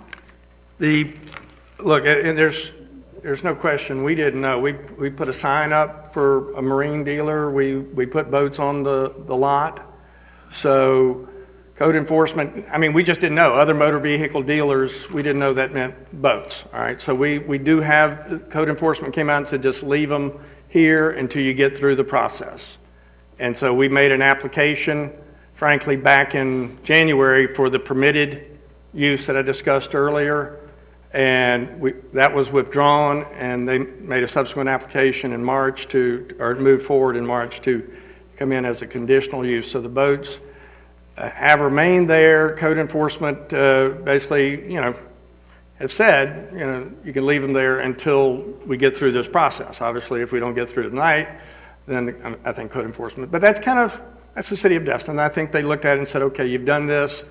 You know, and frankly, it kind of makes our case in a little bit. Those boats have remained there since January, and they haven't, in my opinion, if we weren't here, there weren't a whole lot of people that would be saying anything about the boats. I mean, it's not essentially, the size boats that we have on the lot are not incompatible with the area and the use.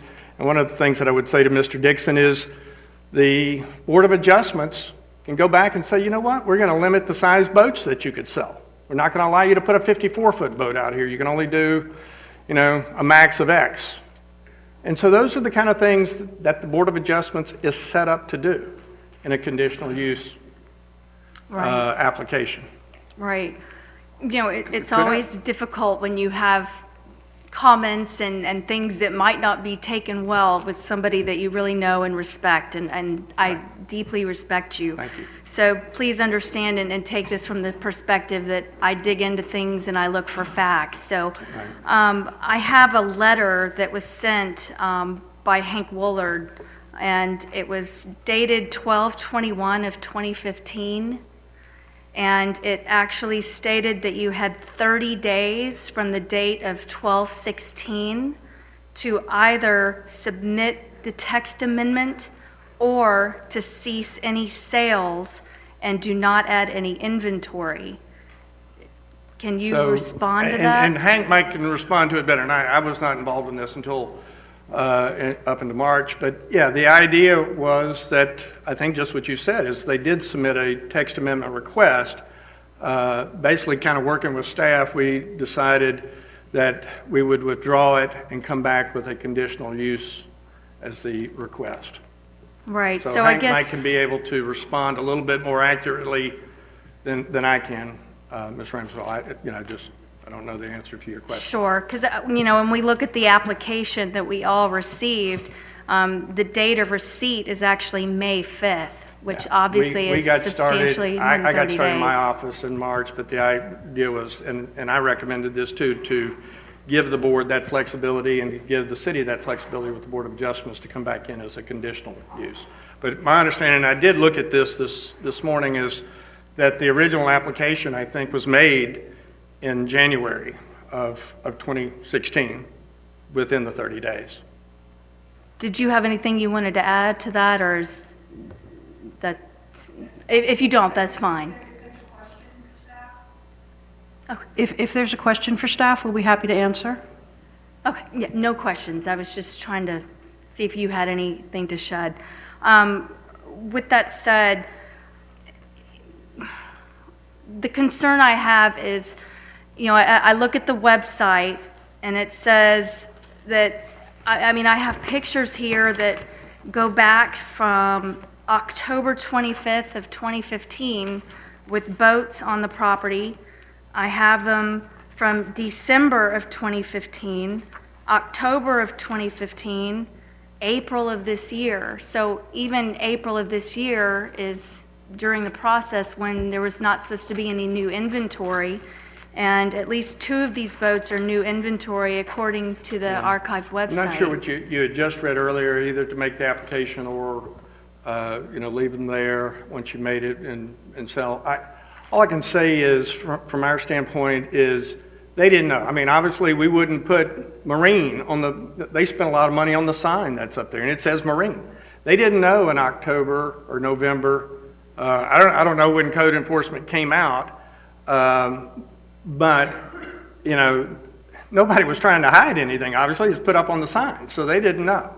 And, and I will kind of redirect you a little bit, and I understand, I appreciate the fact that you've done your research, but the issue is, the legislative issue here is, is this something, as Mr. Foreman said, that, could go forward as a text amendment and then go to the Board of Adjustments as a text amendment? So this is a legislative hearing on that. If there has been a violation of the code enforcement, then that would go forward at a code enforcement hearing. Sure, and obviously that's at our discretion. I mean, we would make that decision whether we would approve for it to go. Right, but, and so, like I said, I think that would be the more appropriate forum for it. Sure. So, another comment that you made and seemed to be a key point of your argument was the established pattern of use. And I look at it this way: an established pattern of use would indicate there are other auto dealerships, there are other boat dealerships, and there are not. As you mentioned, I would like to say that obviously even the automobile dealership is a conditional use. Could you go back to? You already have one conditional use rather than a permitted use, and now you're seeking a second conditional use. I think from my standpoint, and Doug, if you could go back to shows all the uses, what your comp plan does say, Ms. Ramswell, is that you look at an intense mixed use within the CU area, commercial mixed use area, within the MU area. And my point was the established pattern, and since I've been here since 1986, that established pattern of that intense mixed use of commercial development has been there. Ace Hardware has been a great corporate citizen for Destin. The Ramadian storage and the distribution facility have been there as long as I have, that I can remember anyway. All of those mixed uses up and down Main Street, that's what I intended. That mixed use has been there. That's been the established pattern of uses on Main Street, and allowing what I consider a very good, and I've seen, because I drive by there every morning too, a very good corporate citizen or pre-owned, allowing them to sell boats on that site is not going to be incompatible with the intense mixed use that has developed and been the established pattern up and down Main Street. I appreciate your argument, even if I don't agree with it. I understand. So, thank you for your time. Thanks. This is probably not a fair question to staff, at this late date, but many of the things we're talking about, Ace Hardware, many of those would appear to me to have predated the city of Destin and certainly this particular area and would be, I guess, grandfathered in. Am I correct in that assumption, Mr. Shirley?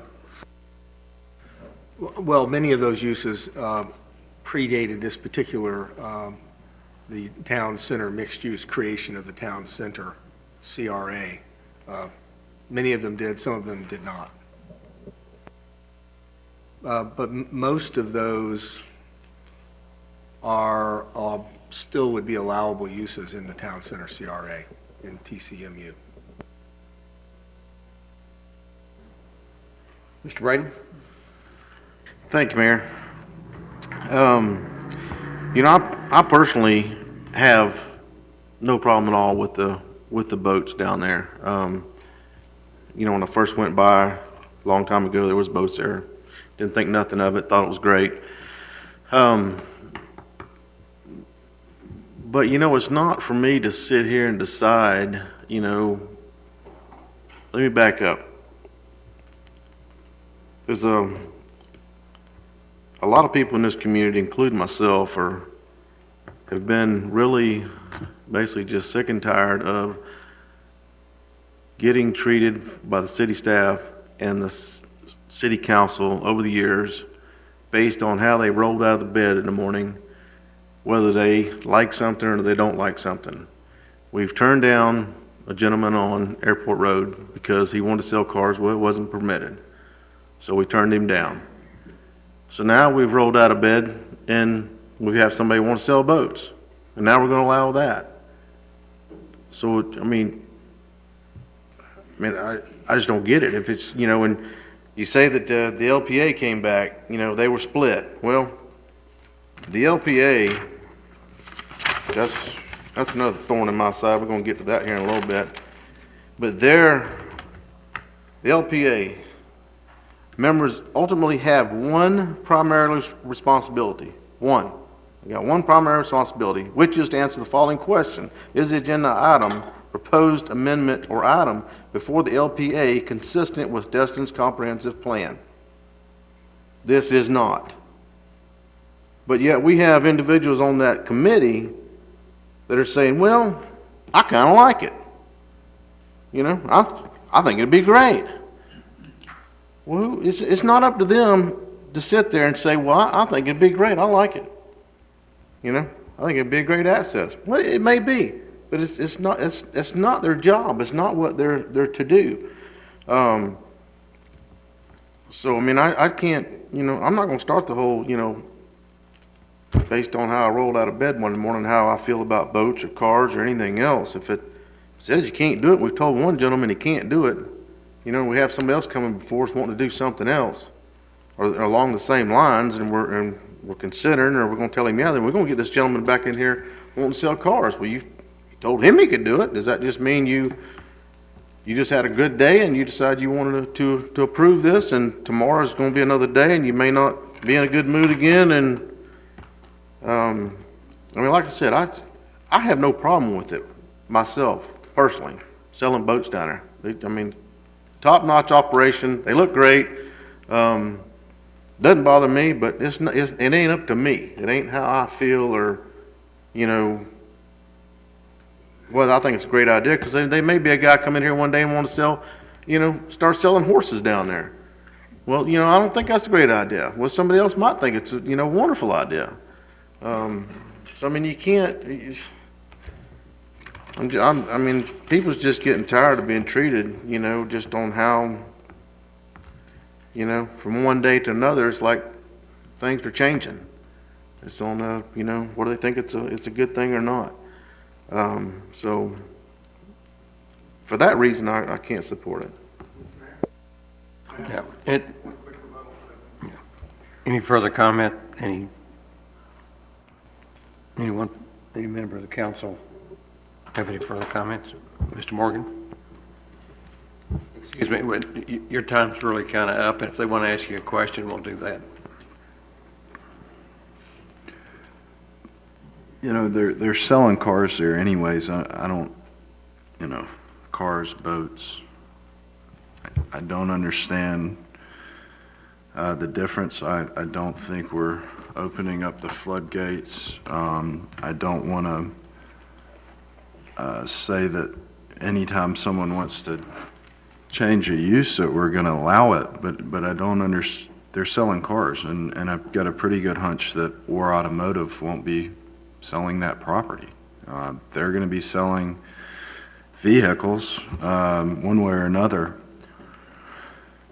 The argument about the town center mixed use and the vision we've had for it, I'm yet to see that vision come to fruition. And as much as I would like to have this pedestrian kind of urban streetscape where people are walking around and it's very pedestrian, Gulf Power's not going anywhere, the banks aren't going anywhere, Destin Water Users isn't going anywhere, War Automotive isn't going anywhere, the gas station isn't going anywhere, Phone Utility, Crestview Produce, they definitely aren't going anywhere, Ramada Inn, Trips not, Ace Hardware isn't going anywhere. I'm a restaurant guy, it's an awful location for restaurants. None of these parcels are big enough to accommodate the parking anyways, unless you had a bunch of outdoor dining. I would love to, I live off of Main Street. I'd love to have a coffee shop on Main Street, but it's just not, and it's not a healthy city for a restaurant town. It's a saturated market. And then you hear in restaurants, when you open them, location, yeah, it's a bad location. So I wish I could see the vision come to fruition, but, Main Street has come a long way, but it's been kind of an unmitigated financial disaster. Not through the staff's fault, or it was bad timing, I guess, but,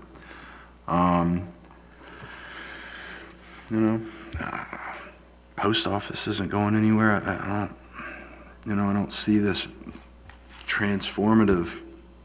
I think the town center CRA is a wreck, and I don't think it's going to be a transformative area of Destin. I wish it would be. And I don't see the, if you're going to sell a boat, you're selling cars anyways. I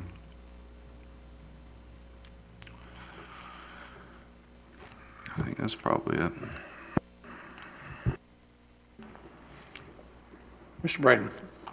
Thank you, Mayor. Last thing, if we're going to sit here and pick and choose what we like and dislike or whatever, we need to change it so the playing field is the same for everybody.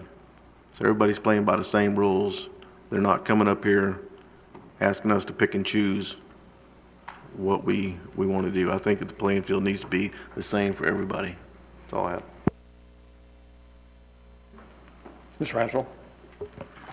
Thank you. My concern isn't with OR as a business. They are a class act. I mean, there's no argument there. The property is pristine. It always looks great. That's not the issue I have. Unfortunately, the problem I have is the general appearance that someone is not abiding by the proper steps or procedures or overlooking dates and demands and essentially doing what they want, and then we're saying, oh, okay, that's all right, you don't have to follow by these steps and rules because we're going to just say yes anyway. And I don't think that's right, and that may not have been the intention here, but we've had multiple instances of situations like that where the steps and the rules and the mandates have not been followed, and that people aren't worried about it because they know we're going to sit up here and say, oh, well, it doesn't matter, we're just going to go ahead and do it because they're really nice people and we respect them. And so that's my concern, especially going back to that letter and knowing that at least in December of 2015, there were some steps that needed to be followed, and I'm not going to beat a dead horse anymore, but God, that's the second time we said that tonight. But those are my thoughts. Any further discussion? Mayor, before you call for a vote, you'll need to open up public comment because I don't believe the public understood when Mr. McGill got up here that I mean, he was the public comment, but just if you're going to vote on it, the public needs to have a chance. Okay. I didn't receive any cards for public comment. Does anyone like to speak on this issue? Seeing none, ask the council one last time, do they have any further comment? If not, Ray, we'll call for the vote. The motion is to approve the proposed ordinance. Mr. Morgan, how do you vote, sir? Mr. Destin? Yes. Mr. Marlar? Yes. Mr. Foreman? Mr. Dixon? No. Ms. Ramswell? No. Mr. Braden? No. Motion passed, 4-3. Thank you.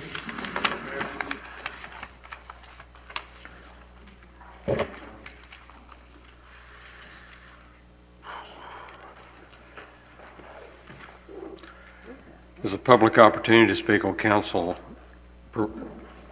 propositions, agenda items.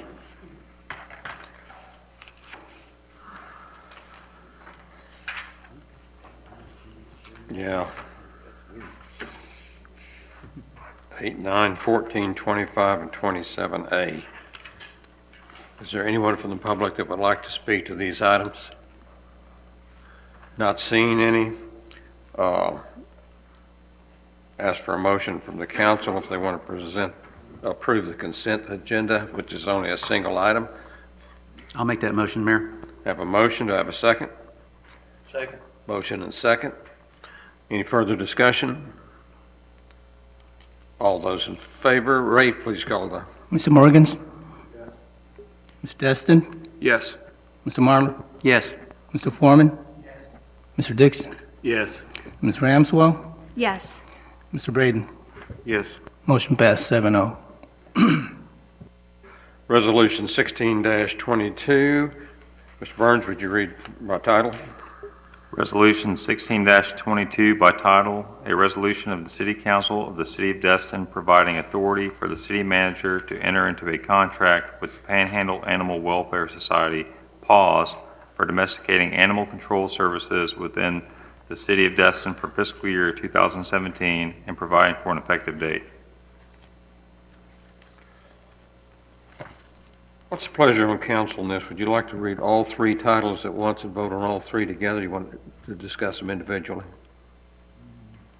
I think they're probably separate. better do them separate. Okay.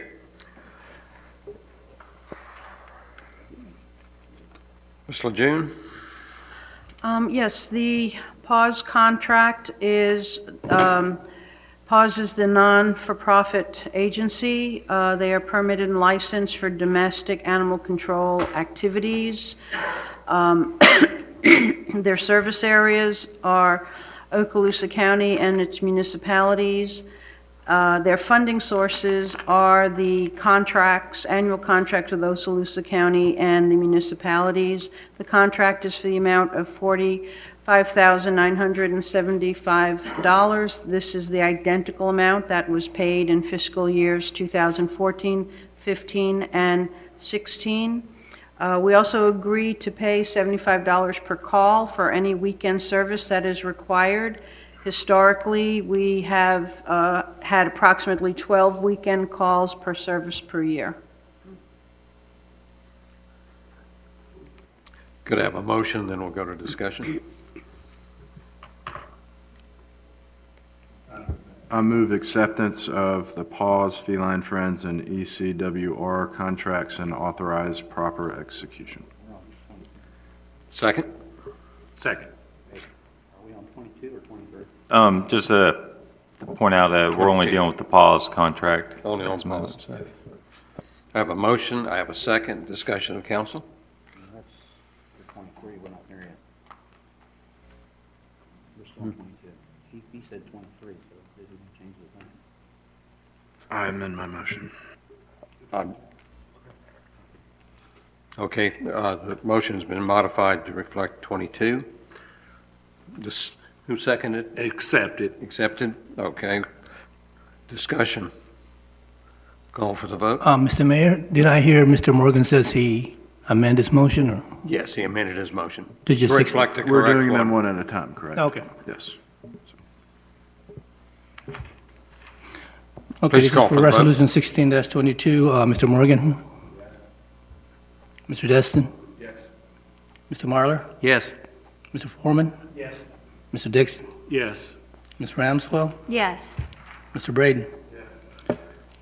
Motion passed 7-0. Resolution 1623, Mr. Burns, please read by title.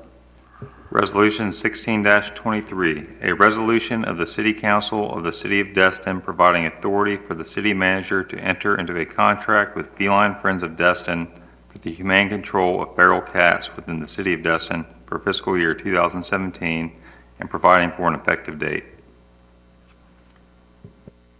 Ms. Lejeune, discussion? Explanation, excuse me. Feline Friends is also a not-for-profit agency. They do feral cat control through the feeding, trapping, neutering, tagging, and releasing. They also have a feral cat and puppy adoption. They oppose euthanasia for feral animals. Their service area being Destin and Sandestin. They have 40 feeding stations in the Destin area.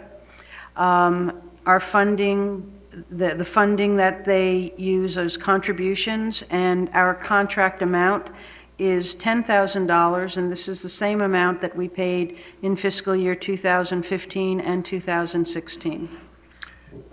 We have a motion for Resolution 1623. I move acceptance of Feline Friends contracts and authorize proper execution. Second. I have a motion, I have a second. Discussion by council. Can we add homeless people to this? We accept that as a,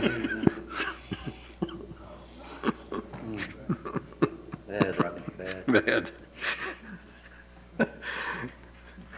Seeing no further discussion, Ray, would you please poll the council? Mr. Morgan, how do you vote? Mr. Destin? Yes. Mr. Marlar? Yes. Mr. Foreman? Yes. Mr. Dixon? Yes. Ms. Ramswell? Yes. And Mr. Braden? Motion passed 7-0. Resolution 1624, please read by title, Mr. Burns. Resolution 16-24, a resolution of the City Council of the City of Destin providing authority for the city manager to enter into a contract with the Emerald Coast Wildlife Refuge for wildlife rehabilitation services within the City of Destin for fiscal year 2017 and providing for an effective date.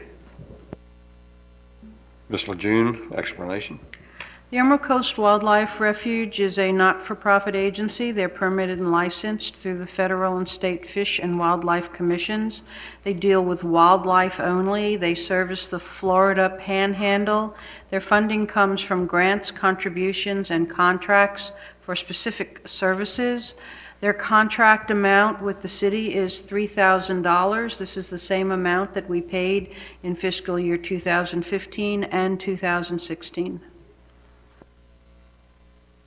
May I have a motion for Resolution 1624? I move acceptance of Emerald Coast Wildlife Refuge contract and authorize proper execution. Second. Second. I have a motion, I have a second. Discussion by council. Seeing none, Ray, would you call for the... Mr. Morgan? Mr. Destin? Yes. Mr. Marlar? Yes. Mr. Foreman? Yes. Mr. Dixon? Yes. Ms. Ramswell? Yes. And Mr. Braden. Motion passed 7-0. Resolution 1625, Mr. Burns, would you please read by title? Resolution 16-25, a resolution of the City Council of the City of Destin, Florida, accepting and adopting the 2017 interlocal agreement between the City of Destin and the Okaloosa County Board of County Commissioners and the municipalities of Crestview, Fort Walton Beach, Mariester, Niceville, and Valparaiso to provide free library services to all the residents of Okaloosa County, authorizing the mayor to execute the agreement for and on behalf of the City of Destin and providing for an effective date. Ms. Lejeune, explanation. Yes, sir. The current Okaloosa County Public Library Cooperative Interlocal Agreement is going to be expiring December 31st of this year. We need to execute a new agreement. Okaloosa County Board of Commissioners has approved $670,957 for library services. The city of Destin will receive approximately $57,764 in revenue from the county, and this money will allow us to continue serving our city and county residents in an exemplary fashion. I have Ms. Urati Burns here, our library director, who is available to answer any questions you may have about this item. We have a motion for Resolution 1625. I'll make the motion. I have a motion. I move that the City Council authorize Mayor Scott Fisher to sign the new Okaloosa County Public Library Cooperative Interlocal Agreement. I have a motion. Do I have a second? Second. I have a motion, second. Discussion by council. Seeing none, Ray, would you please? Mr. Morgan? Yes. Mr. Destin? Yes. Mr. Marler? Yes. Mr. Foreman? Yes. Mr. Dixon? Yes. Ms. Ramswell? Yes. Mr. Braden? Motion passed 7-0. Resolution 1626. Mr. Burns, would you please read by title? Resolution 16-26, a resolution of the City Council of the City of Destin authorizing the execution of a request for temporary closing / special use of state road.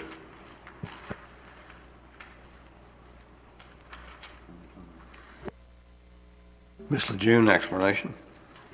Yes, sir. This is the standard procedure that the city has done for the past 32 years. We need to get a permit from FDOT in order to close off temporarily a portion of Highway 98 so that we can have our 32nd annual Christmas parade for the city of Destin. May I have a motion for 1626? I'll make that motion, Mayor. I have a motion. Do I have a second? Second. I have a motion. I have a second. Discussion by council. Not seeing any. Ray, would you please call? Mr. Morgan? Yes. Mr. Destin? Yes. Mr. Marler? Yes. Mr. Foreman? Yes. Mr. Dixon? Yes. Ms. Ramswell? Yes. Mr. Braden? Motion passed 7-0. Resolution 1627. Mr. Burns, please read by title. Resolution 16-27, a resolution of the City Council of the City of Destin, Florida, accepting and adopting the fiscal year 2017 law enforcement agreement between the City of Destin and the Okaloosa County Sheriff's Office, and authorizing the mayor and the city manager to execute the agreement for and on behalf of the City of Destin and providing for an effective date. Ms. Lejeune?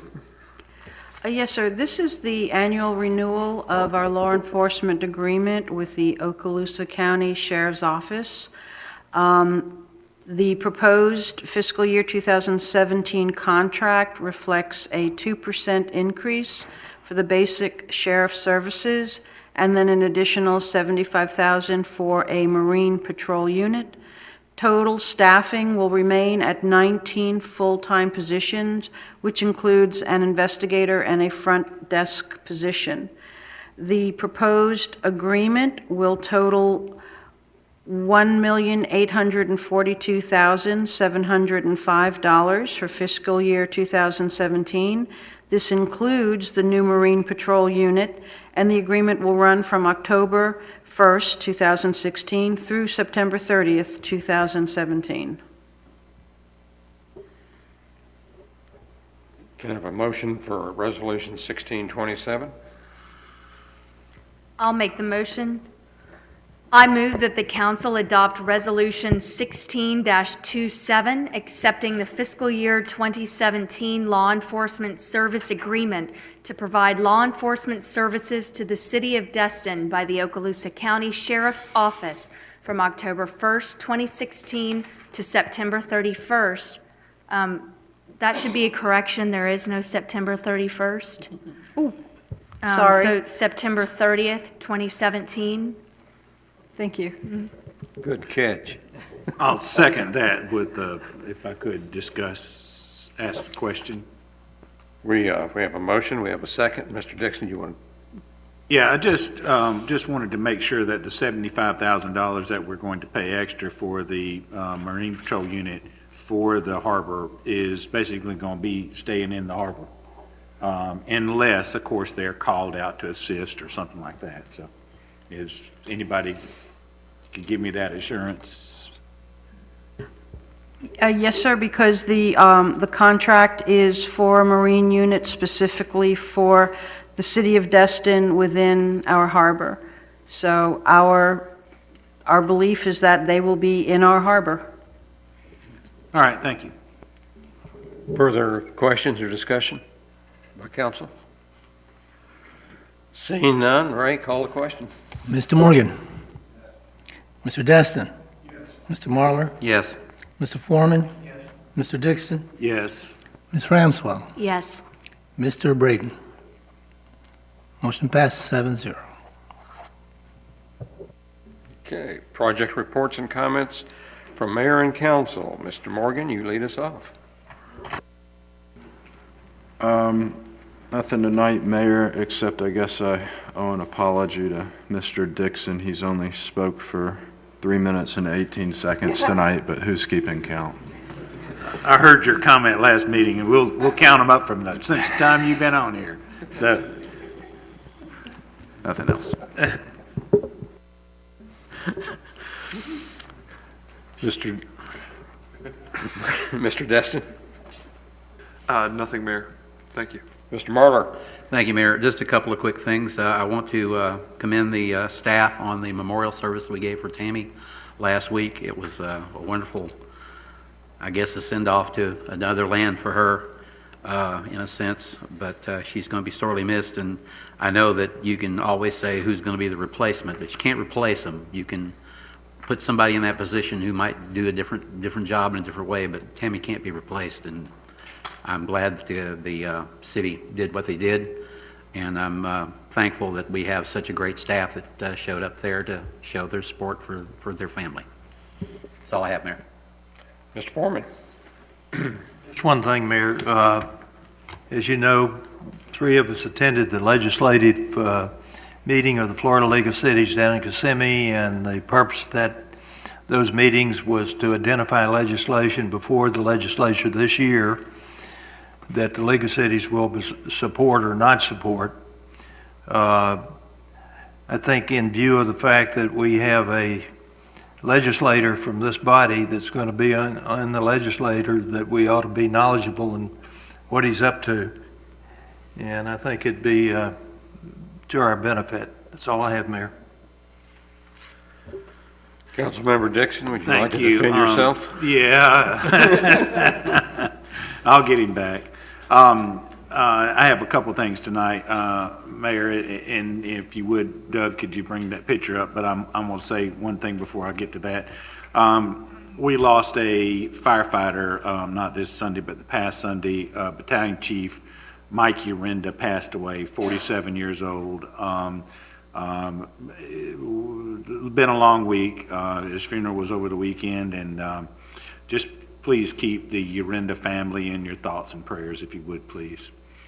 I don't know if you call these boats, but the pictures that you see up here now are basically shacks that, as I said before, that are going to end up in our harbor, and there we go. There they are. What's going on is the junk that is out on Crab Island, and I knew it was finding its way into our harbor. I don't know what we're going to do about the situation. I do know that I missed the last meeting, but the meeting before that, we discussed the possibility of establishing a anchor zone or mooring field or whatever it is that we're talking about possibly doing. We really have got to get on this. This is something that's going to overtake us. The more popular that Crab Island gets, the more junk that's going to be out there, and the more junk that's going to be in our harbors in the off-season and in our bayous and everything else, and we've got to get a handle on this. People pay big money to have the views that they have on the water, and to drag this junk up into there and to basically block their view with this is just inexcusable. We've got to do something with this.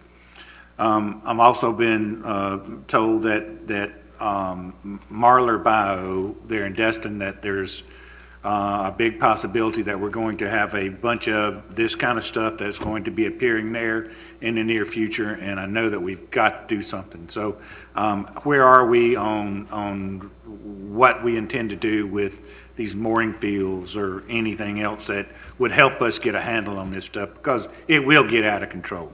So, thank you. One question, Destin. Yes, go ahead. Relating to what he said, and this is for city staff, can you run a charter boat out of your home? A fishing boat?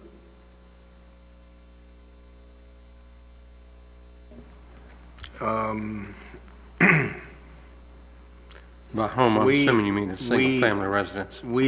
I assume from time to time people do that, but we don't know of anybody that actually, we would, if we found out about it, we would take the position that it was supporting a commercial business from a residential area. But it's a complicated area of law because of the mooring of the watercraft is something that we don't have a lot of regulatory authority over. But so it would be the supporting of it, by the taking of the gear and, customers coming into the residential area and all that kind of stuff that would give us the toehold and in order to be able to prevent that. But we still, I've kind of always assumed that some smaller gigs are probably run out of residential areas with not much impact. But it's not allowed. No, we don't, our code enforcement does not know of any such operations. But if they were in existence, they wouldn't be allowed, correct? That's correct.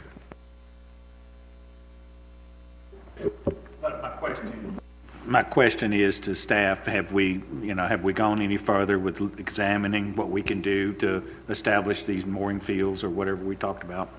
Let me add one more to that. Would it be helpful for the council to make a resolution asking staff to begin the process of looking into mooring fields? No, we've already started that, sir.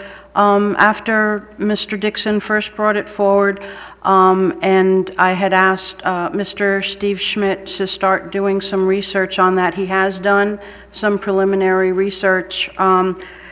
Unfortunately, with the workload of everything that they're doing right now in community development, he's not been able to move any further than the preliminary research. However, now that we have our new community development director on board, Mr. Schmidt will be able to come back to the city manager's office and pursue that, continue that research. That is the number one priority that he has been tasked with for when he can devote all of his time to that. We hope to have something to come forward. Do you have a estimated time frame for that? I know I'm putting him on the spot.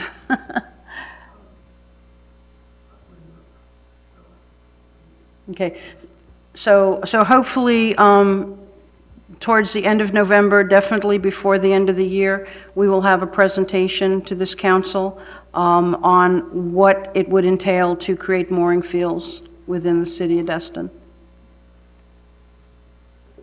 Okay. I hate to ask anybody to speed anything up, but do it as fast as possible, please. Yes, sir. No, we understand the urgency involved. I mean, all this stuff from Crab Island could be in there before then, and so it is a problem. I mean, if you take a look at that, if you pay for that property, would you want to be looking at that all the time? So. Yes, sir. I absolutely understand. It is a complex issue, as we have already determined in our preliminary research, is that you can create the mooring fields, and yes, it is a revenue producer for the city, and we would be able to direct people to mooring fields. However, my understanding is that if they put out outside of our mooring fields, we would not necessarily be able to regulate them outside of the mooring fields that we establish. But again, we've just done very preliminary research, and we would like to have a little bit more time to bring back all of the facts for the council to consider. Okay, that really wasn't what I heard from FWC officers when they were here, but do the research and Yes, sir. please get back with us as soon as possible. Yes, sir, we will. That's all I have, Mr. Mayor. Councilmember Roundsville. Thank you, Mayor. That actually proved to be an excellent segue to one of the things I wanted to talk about tonight. Mr. Shirley, you had just discussed, the supporting of the commercial activity out of a home, and that takes me back to an issue that I brought up before and has kind of gotten the can kicked down the road, and that is indeed the commercial activity out of a home as it relates to the wedding house situation. That is part of one of the directions I'd like to make to staff, is looking at limiting and enforcing the fact that we do have commercial activity operating out of single-family residential homes, and also looking at occupancy and how we can control that. I don't know if we need to do a workshop or if we need to set it up as a town hall, as just a council discussion. I'll leave that up to you all, but those are two very critical issues that grow legs, as we can see. I mean, the commercial activity obviously has taken another direction, so that's something we need to nip in the bud. The other thing I wanted to mention is, over the past year and a half, I know I've mentioned it at least once, but I've gotten a steady flow of people concerned about the intersection of Henderson Road and the Commons, where the apartment complex is, and now there's a DO for another complex going up across in what was going to be Dollywood or whatever. There's concerns because there is almost on a regular basis an accident or an almost accident. And I had spoken with city manager and asked her to kind of look into it a little bit in terms of, has there been a traffic safety or traffic signal safety study or whatever. So I think I'd like to direct you to take a look at that and whatever needs to be done. I guess bring a report on the status of that study and survey, and has it been done, is it being done, et cetera. We'll bring a staff report for an update on what the current status is of that at the next meeting, October 17th. That'd be great. Another issue that's been brought to my attention is, I guess, right here at the annex, there have been multiple cars broken in, even during daylight hours, people going to the dog park and coming back, and their stuff is gone. People have broken into their car. I know this has happened at least twice recently. I don't know how far it's gone, whether there are actual reports or not, but I have a family member that's here every morning, and he's been witness to at least 2 separate incidences. And it reminds me that we had spoken a few months ago, I believe, with Mr. Warren, who's not here tonight, but looking into getting security cameras, and I was wondering the status of that. Those security camera systems are in the new budget, so we will be purchasing and installing those as soon as possible. Excellent, that's great news. And then the last thing I had tonight is y'all had empowered me to be doing the Destin High School Advisory Committee meetings, and those are going very well, and I expect we're going to be coming and having a presentation back to you all in the next month or so.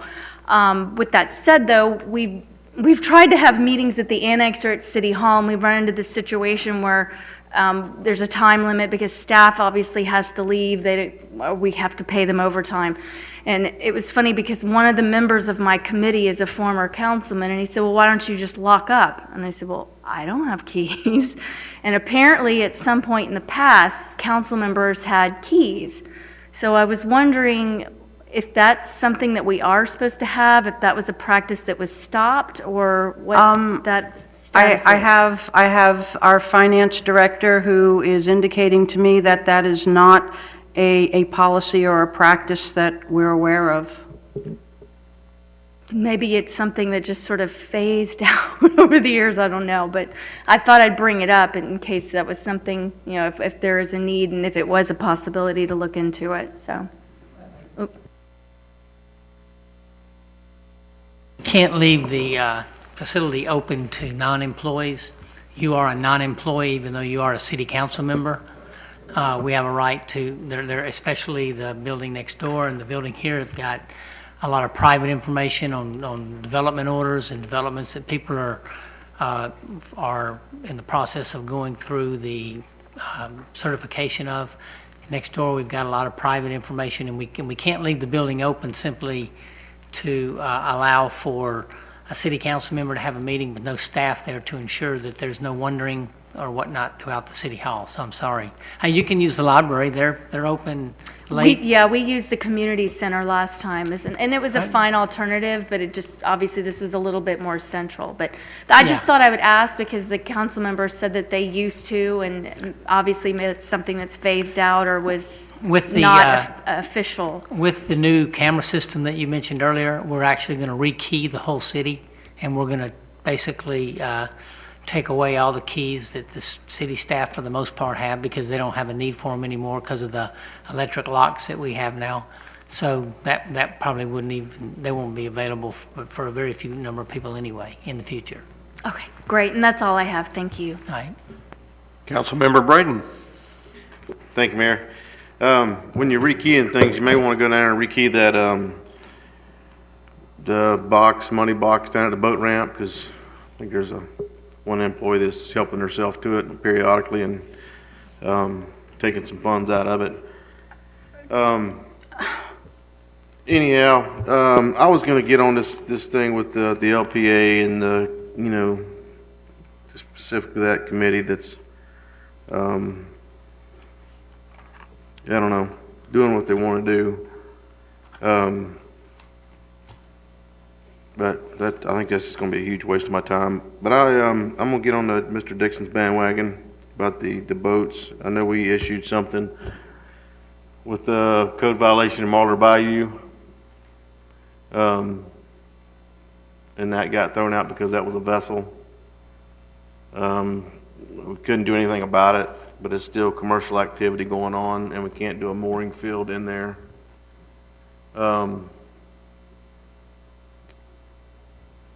At Joe's Bayou, are we looking at doing a mooring field in there as well? We're looking at all waterways of the city at this point, sir, and we will be bringing that report back to the council. Thank you. Couple of real quick comments. I attended the Seafood Festival Saturday night.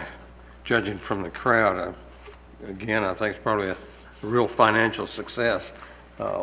It did have the crowds, and I hope that's a good sign for the fishing tournament for the rest of the month. They did have a lot of fish at the initial weigh-in, which I stood and watched because having come from the Rocky Mountains, I'm trying to learn the names of all the fish. So,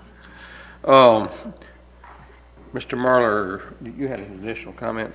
Yes, I wanted to expound a little bit on what Mr. Morgan said, and I wanted to ask him a question about the charter boats and stuff in residential. You did mean like if they were where the boat was docked in their residential docks and stuff. I'm assuming because I was alluding to, I think, the structures at Crab Island mooring at single-family residential properties. Because, if it's not okay for a charter boat, why would it be okay for these businesses? Okay, because I was going to say traditionally in the past, the boats were moored in the harbor, but in the old days, of course, the wife ended up answering the phone at the house because I just wanted to clarify that, and that's another question for Scott. Now, that's permittable, I'm assuming, under something. Well, if the boat is not, in other words, I see the boat's not moored at the residence, the boat is moored in a proper mooring area in the harbor, and the boat captain runs his business out of his home because, he doesn't have his own personal charter booth. I mean, sure, I assume that equipment and, scheduling and all of that is handled as a home business, I would assume, from time to time. And I assume also that some of the boats that are moored at private docks go to a commercial area in the harbor to pick up their fare. That would also be okay, I would think. Okay, I just wanted to get some clarification out on that. I have a question now, Bill, of course.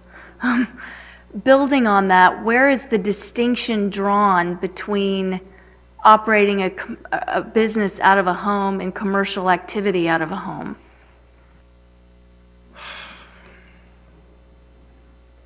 That's a real good question, and there's really not a bright line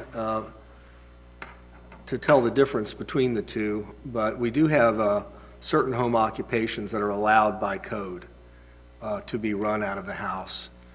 But I think everybody also does part of their business of any type out of their house as well, and that's just traditionally allowed. For instance, I'm a lawyer. I have a computer at home. On weekends, I'm doing legal research, because I haven't got any other time to do it, and I can log on to Westlaw from any location. Could And the checking emails distinction and writing and all that kind of stuff. Could this distinction come from the residents having people come back and forth? Yeah, oftentimes there are limitations on whether you can have employees and whether or not you can have visitors or patrons come to the residence. And a lot of times, the codes which allow home occupations don't allow those two things to happen. So, Thank but you. I would have to have the code in front of me right now to get any more specific. than that. Right, where I see us getting mired is when I spoke to my dad about this issue, he said, well, several years ago, this similar issue sort of came up with whether or not a tow truck operator, when he was done with work, could park his tow truck in front of his house. You remember that one? Jim might remember that one too. And the question will become, how is that any different than a cab driver who brings his cab home after he's done and parks it in his front yard versus somebody who's done on Crab Island? If they own a piece of property in Marl or Bayou, is he allowed to bring his vessel home and park it? That's where it gets really muddy, and we're going to have to think real long and hard about this one, because I don't think this is going to have a whole lot of easy solutions.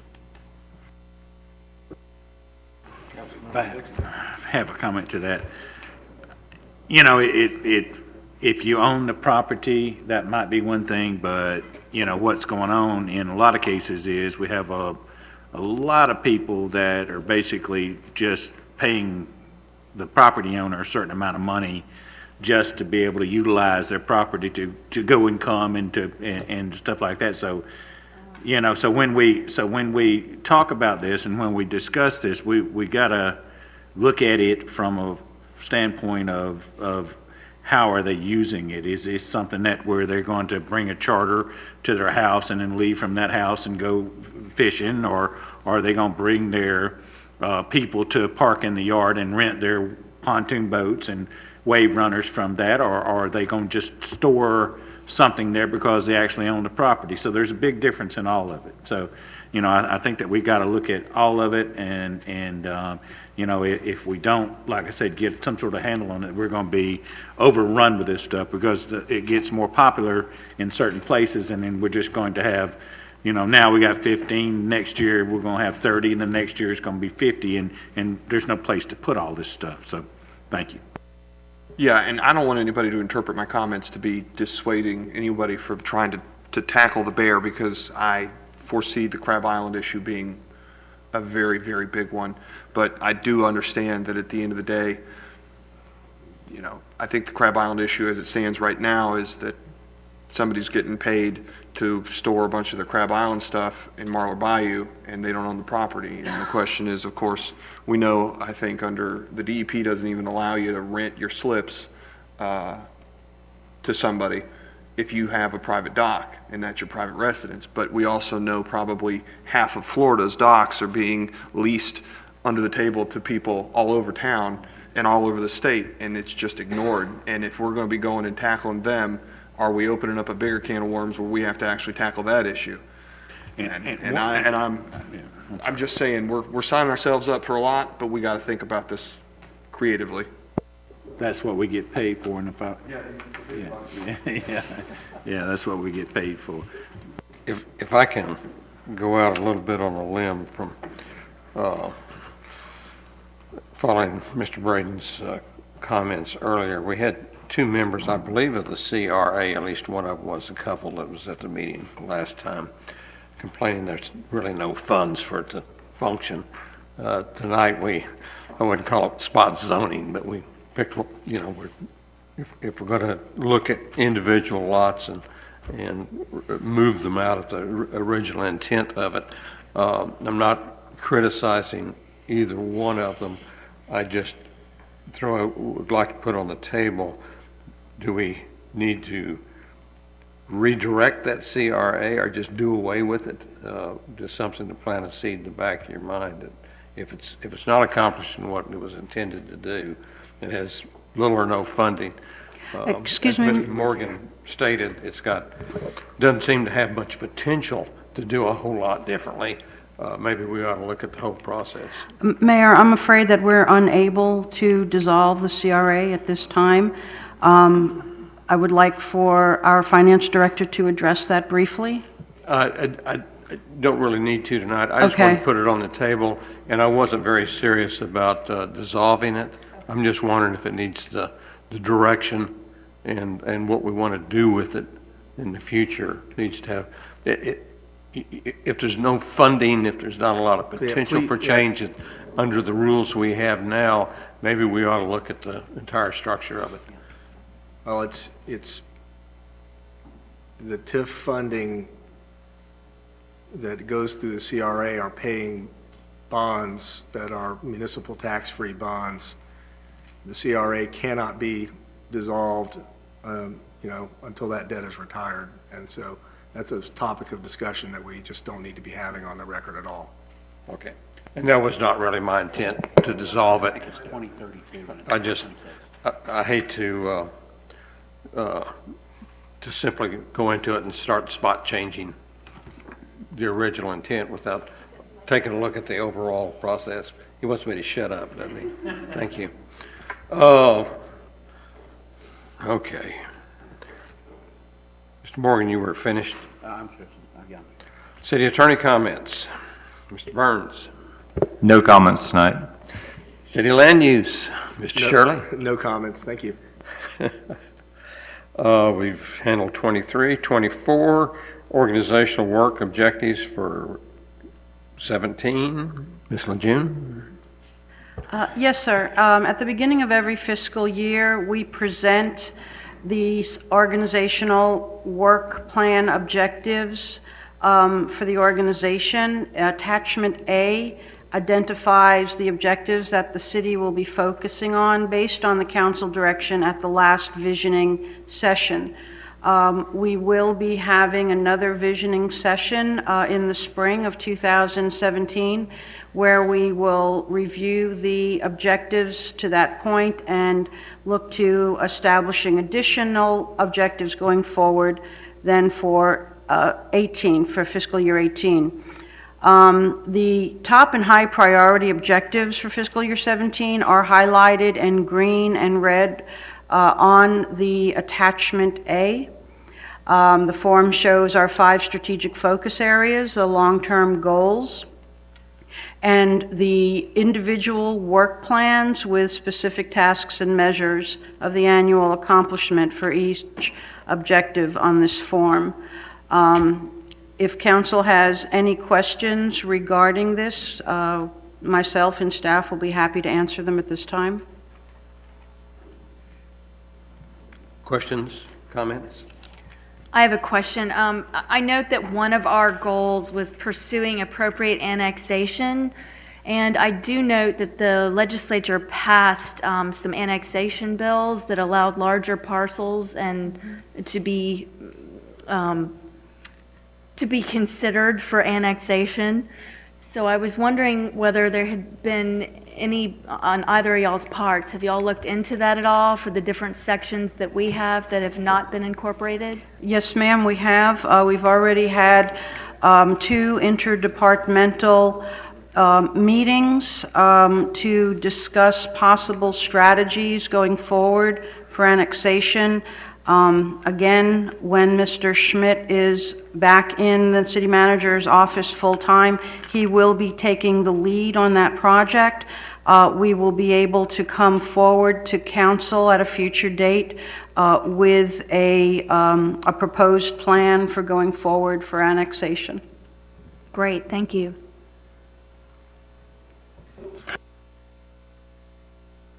City manager comments?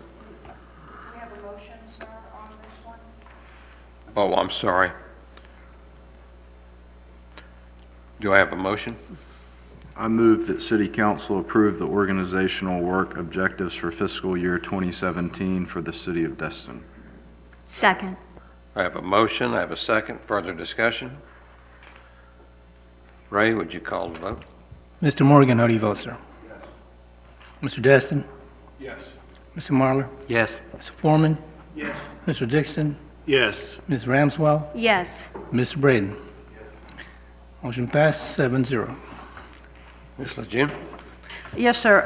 We've received a request from the Supervisor of Elections to relocate our November 7th Destin City Council meeting from the Annex Council Chambers to the City Hall boardroom in order to accommodate the general election on November 8th.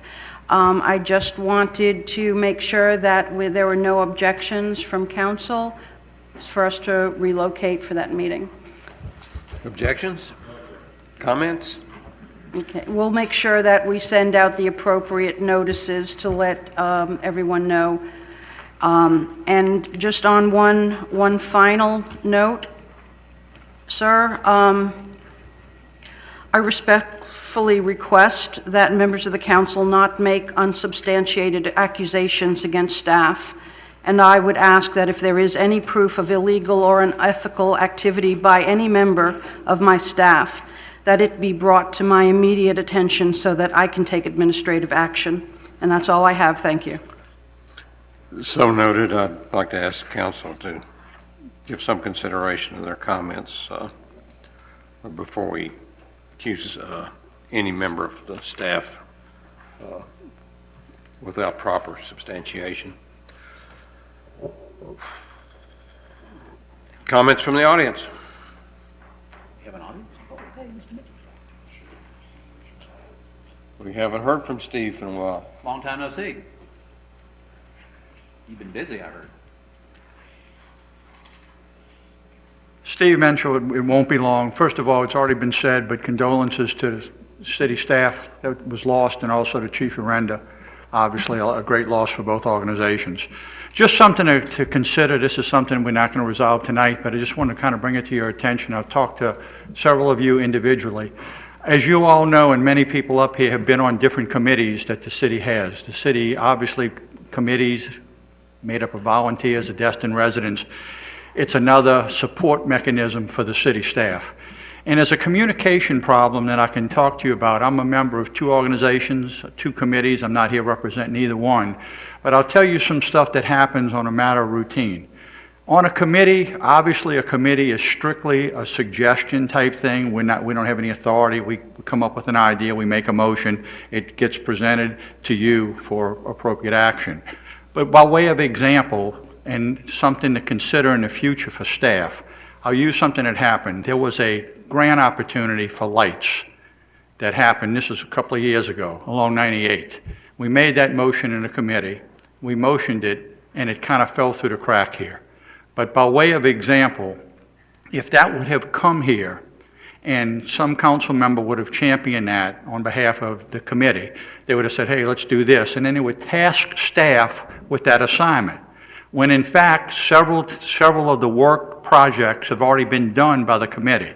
So there's a disconnect right now, and it's been for some time. We've talked about it in committee meetings, where the committee's doing work, they're doing research, and it kind of falls through the crack when it comes to you. Not only that, once you do get it, in fact, sometimes you all task staff to do the work that's already been done by the committee.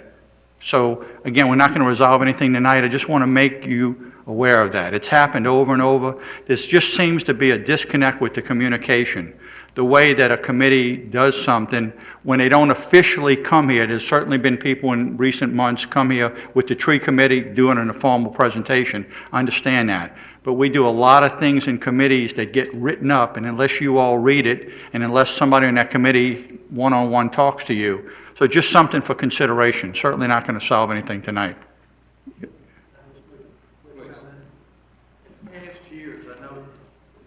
I know Sandy Trammell was the coordinator to the committees. She had sort of the role to be the council person who coordinated with the committees in general. And I'm not sure we have anybody like that right now. It might be helpful. Absolutely. Just want to bring it to your attention. Thank you. Could you add a little specificity to that? Is there a specific committee you're referring to, or are you talking about all of them in general? Well, Public Works, Public Safety, for one. Okay, For thank sure. you. Yes, sir. Thank you. And it wasn't it's not anything, it's just a disconnect because there's no procedure, and what Mr. Foreman said might just be that. As it stands right now, if we did something in a committee, the method that you get it is through the minutes of that particular meeting. Or I reach out to a particular council member and say, hey, this is what we did, but it's nothing official, so that might be a solution. I just wanted to bring it up for your consideration. That's all. Thank you. Thank you. Appreciate you doing that. Anyone else? Any other member of the audience that'd like to speak? Mr. Tadlock does, but I have a comment quickly on what Mr. Mitchell said. Please. One of the things is when those things come to us and we send them back, we need to do a follow-up and make sure that, because I know I served on the Public Works, Public Safety Committee for 2 terms, and I know where he's talking about, because I know certain things came to the council and never got acted on, that they were they championed real hard, and we the council actually let it fall through the cracks at that time. So, I mean, we need to do our due diligence and read those minutes that are given to us. That's all I have. That'd be an excellent idea, but it is always difficult when someone is tasked with the job. Ms. Lejeune, do you want to give that some thought, maybe, and we can discuss that at some point, what the best method of communicating between the committees and council might be? Anything you might bring with your experience in other cities? Absolutely, sir. We'll look at that. I'll meet with my directors, and we will, if you like, we can bring back a recommendation to the council at a future meeting, or we can have those discussions one-on-one at your pleasure. Okay. I know she'd like to hit me over the head with these, because I've got 4 pages of a yellow tab with a list of chores I've asked her to look into. Maybe some sort of tracking system would be good. I think it'd probably be better if I just didn't give her so many chores. Sorry. I forgot what I was going to say. You're dismissed. Honorable Mayor and Councilors, I'm Guy Tadlock, and I want to I applaud what Councilor Dixon said about the stuff in the harbor. I know in the past years, I know we've had people say that we've got a floating junkyard, and it gets bad. We clean it up a little bit, then it gets bad again, and it's bad again. I was looking at the photographs of the new web page, and really pretty, and one of the vessels that's in that photograph is a derrick vessel that's been there for about 2 years, that's tied up to the city park on Noriego Point. So I really applaud that. It's my understanding that a mooring field has the benefits that it gives the city an opportunity to control what's anchored out in the harbor.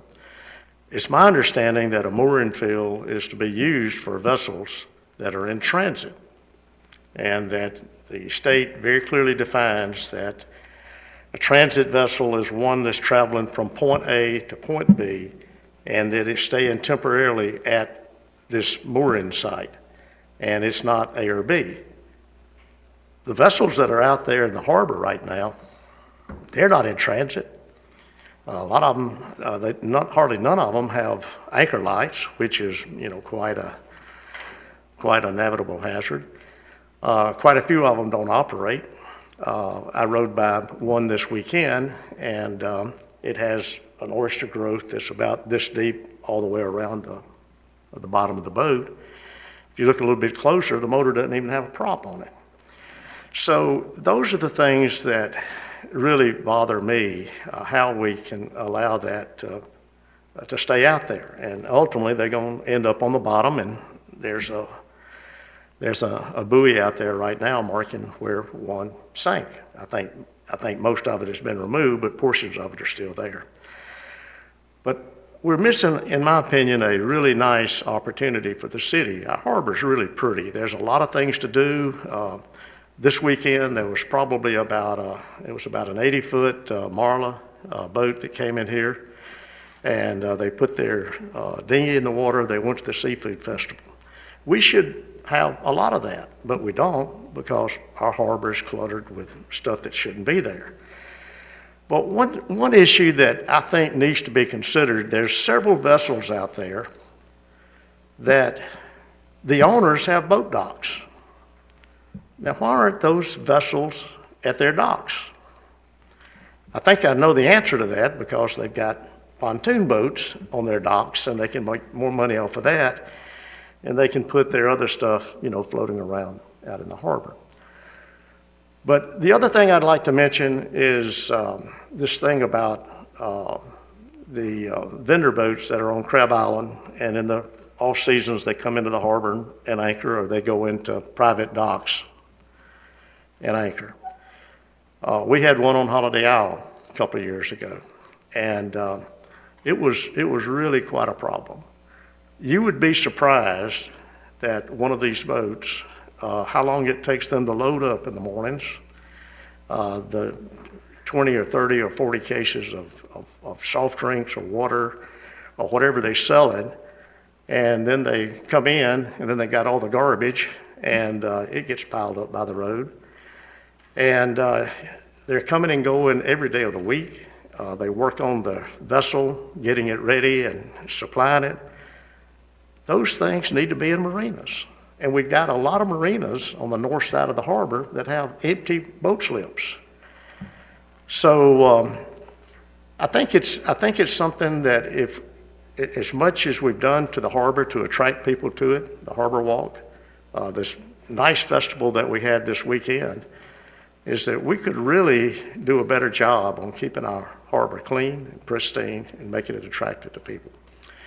Thank you very much. Thank you. Thank you. Any other member of the audience? One more. Lee Moore, thank you. I just wanted to commend staff. I thought that the report and the comments that were made tonight about the proposed ordinance for allowing boat sales in town center mixed use were incredibly well done and really well thought out, and made some fantastic points. And there were also some really good points made by some of the council members on that, and I just wanted to commend you. Thank you. Any other member of the audience? Mayor, may I have 10 seconds to mention something about the committees? Yes. The one thing that your advisory committees do is present their work plans for the upcoming year, and then their accomplishment from the previous year. And that's done during the October-November timeframe. And the chairs normally present those. But before those are presented, they are voted upon by the committee themselves. It is at that point where everything ought to be captured. So just want to mention that. So either this month or next month, they're going to start presenting their work plans and their accomplishments to you. Okay, thank you. Any other discussion, comments? I think the disconnect lies more in business that's discussed and comes up during the course of their meetings, because I know my appointees call and say, well, we discussed this and we need y'all to look at that, and then you'll hear me bring something up in council. So I think the disconnect isn't necessarily with what they've accomplished or what they intend to do. That's being handled perfectly well. It's getting the information that they've discussed in the meeting that needs action to us to discuss here. Yeah. Council members, any other comments, discussions? Mr. Morgan, you want to comment on the length of the meeting? Well done, Mayor. Thank you. Meeting's adjourned.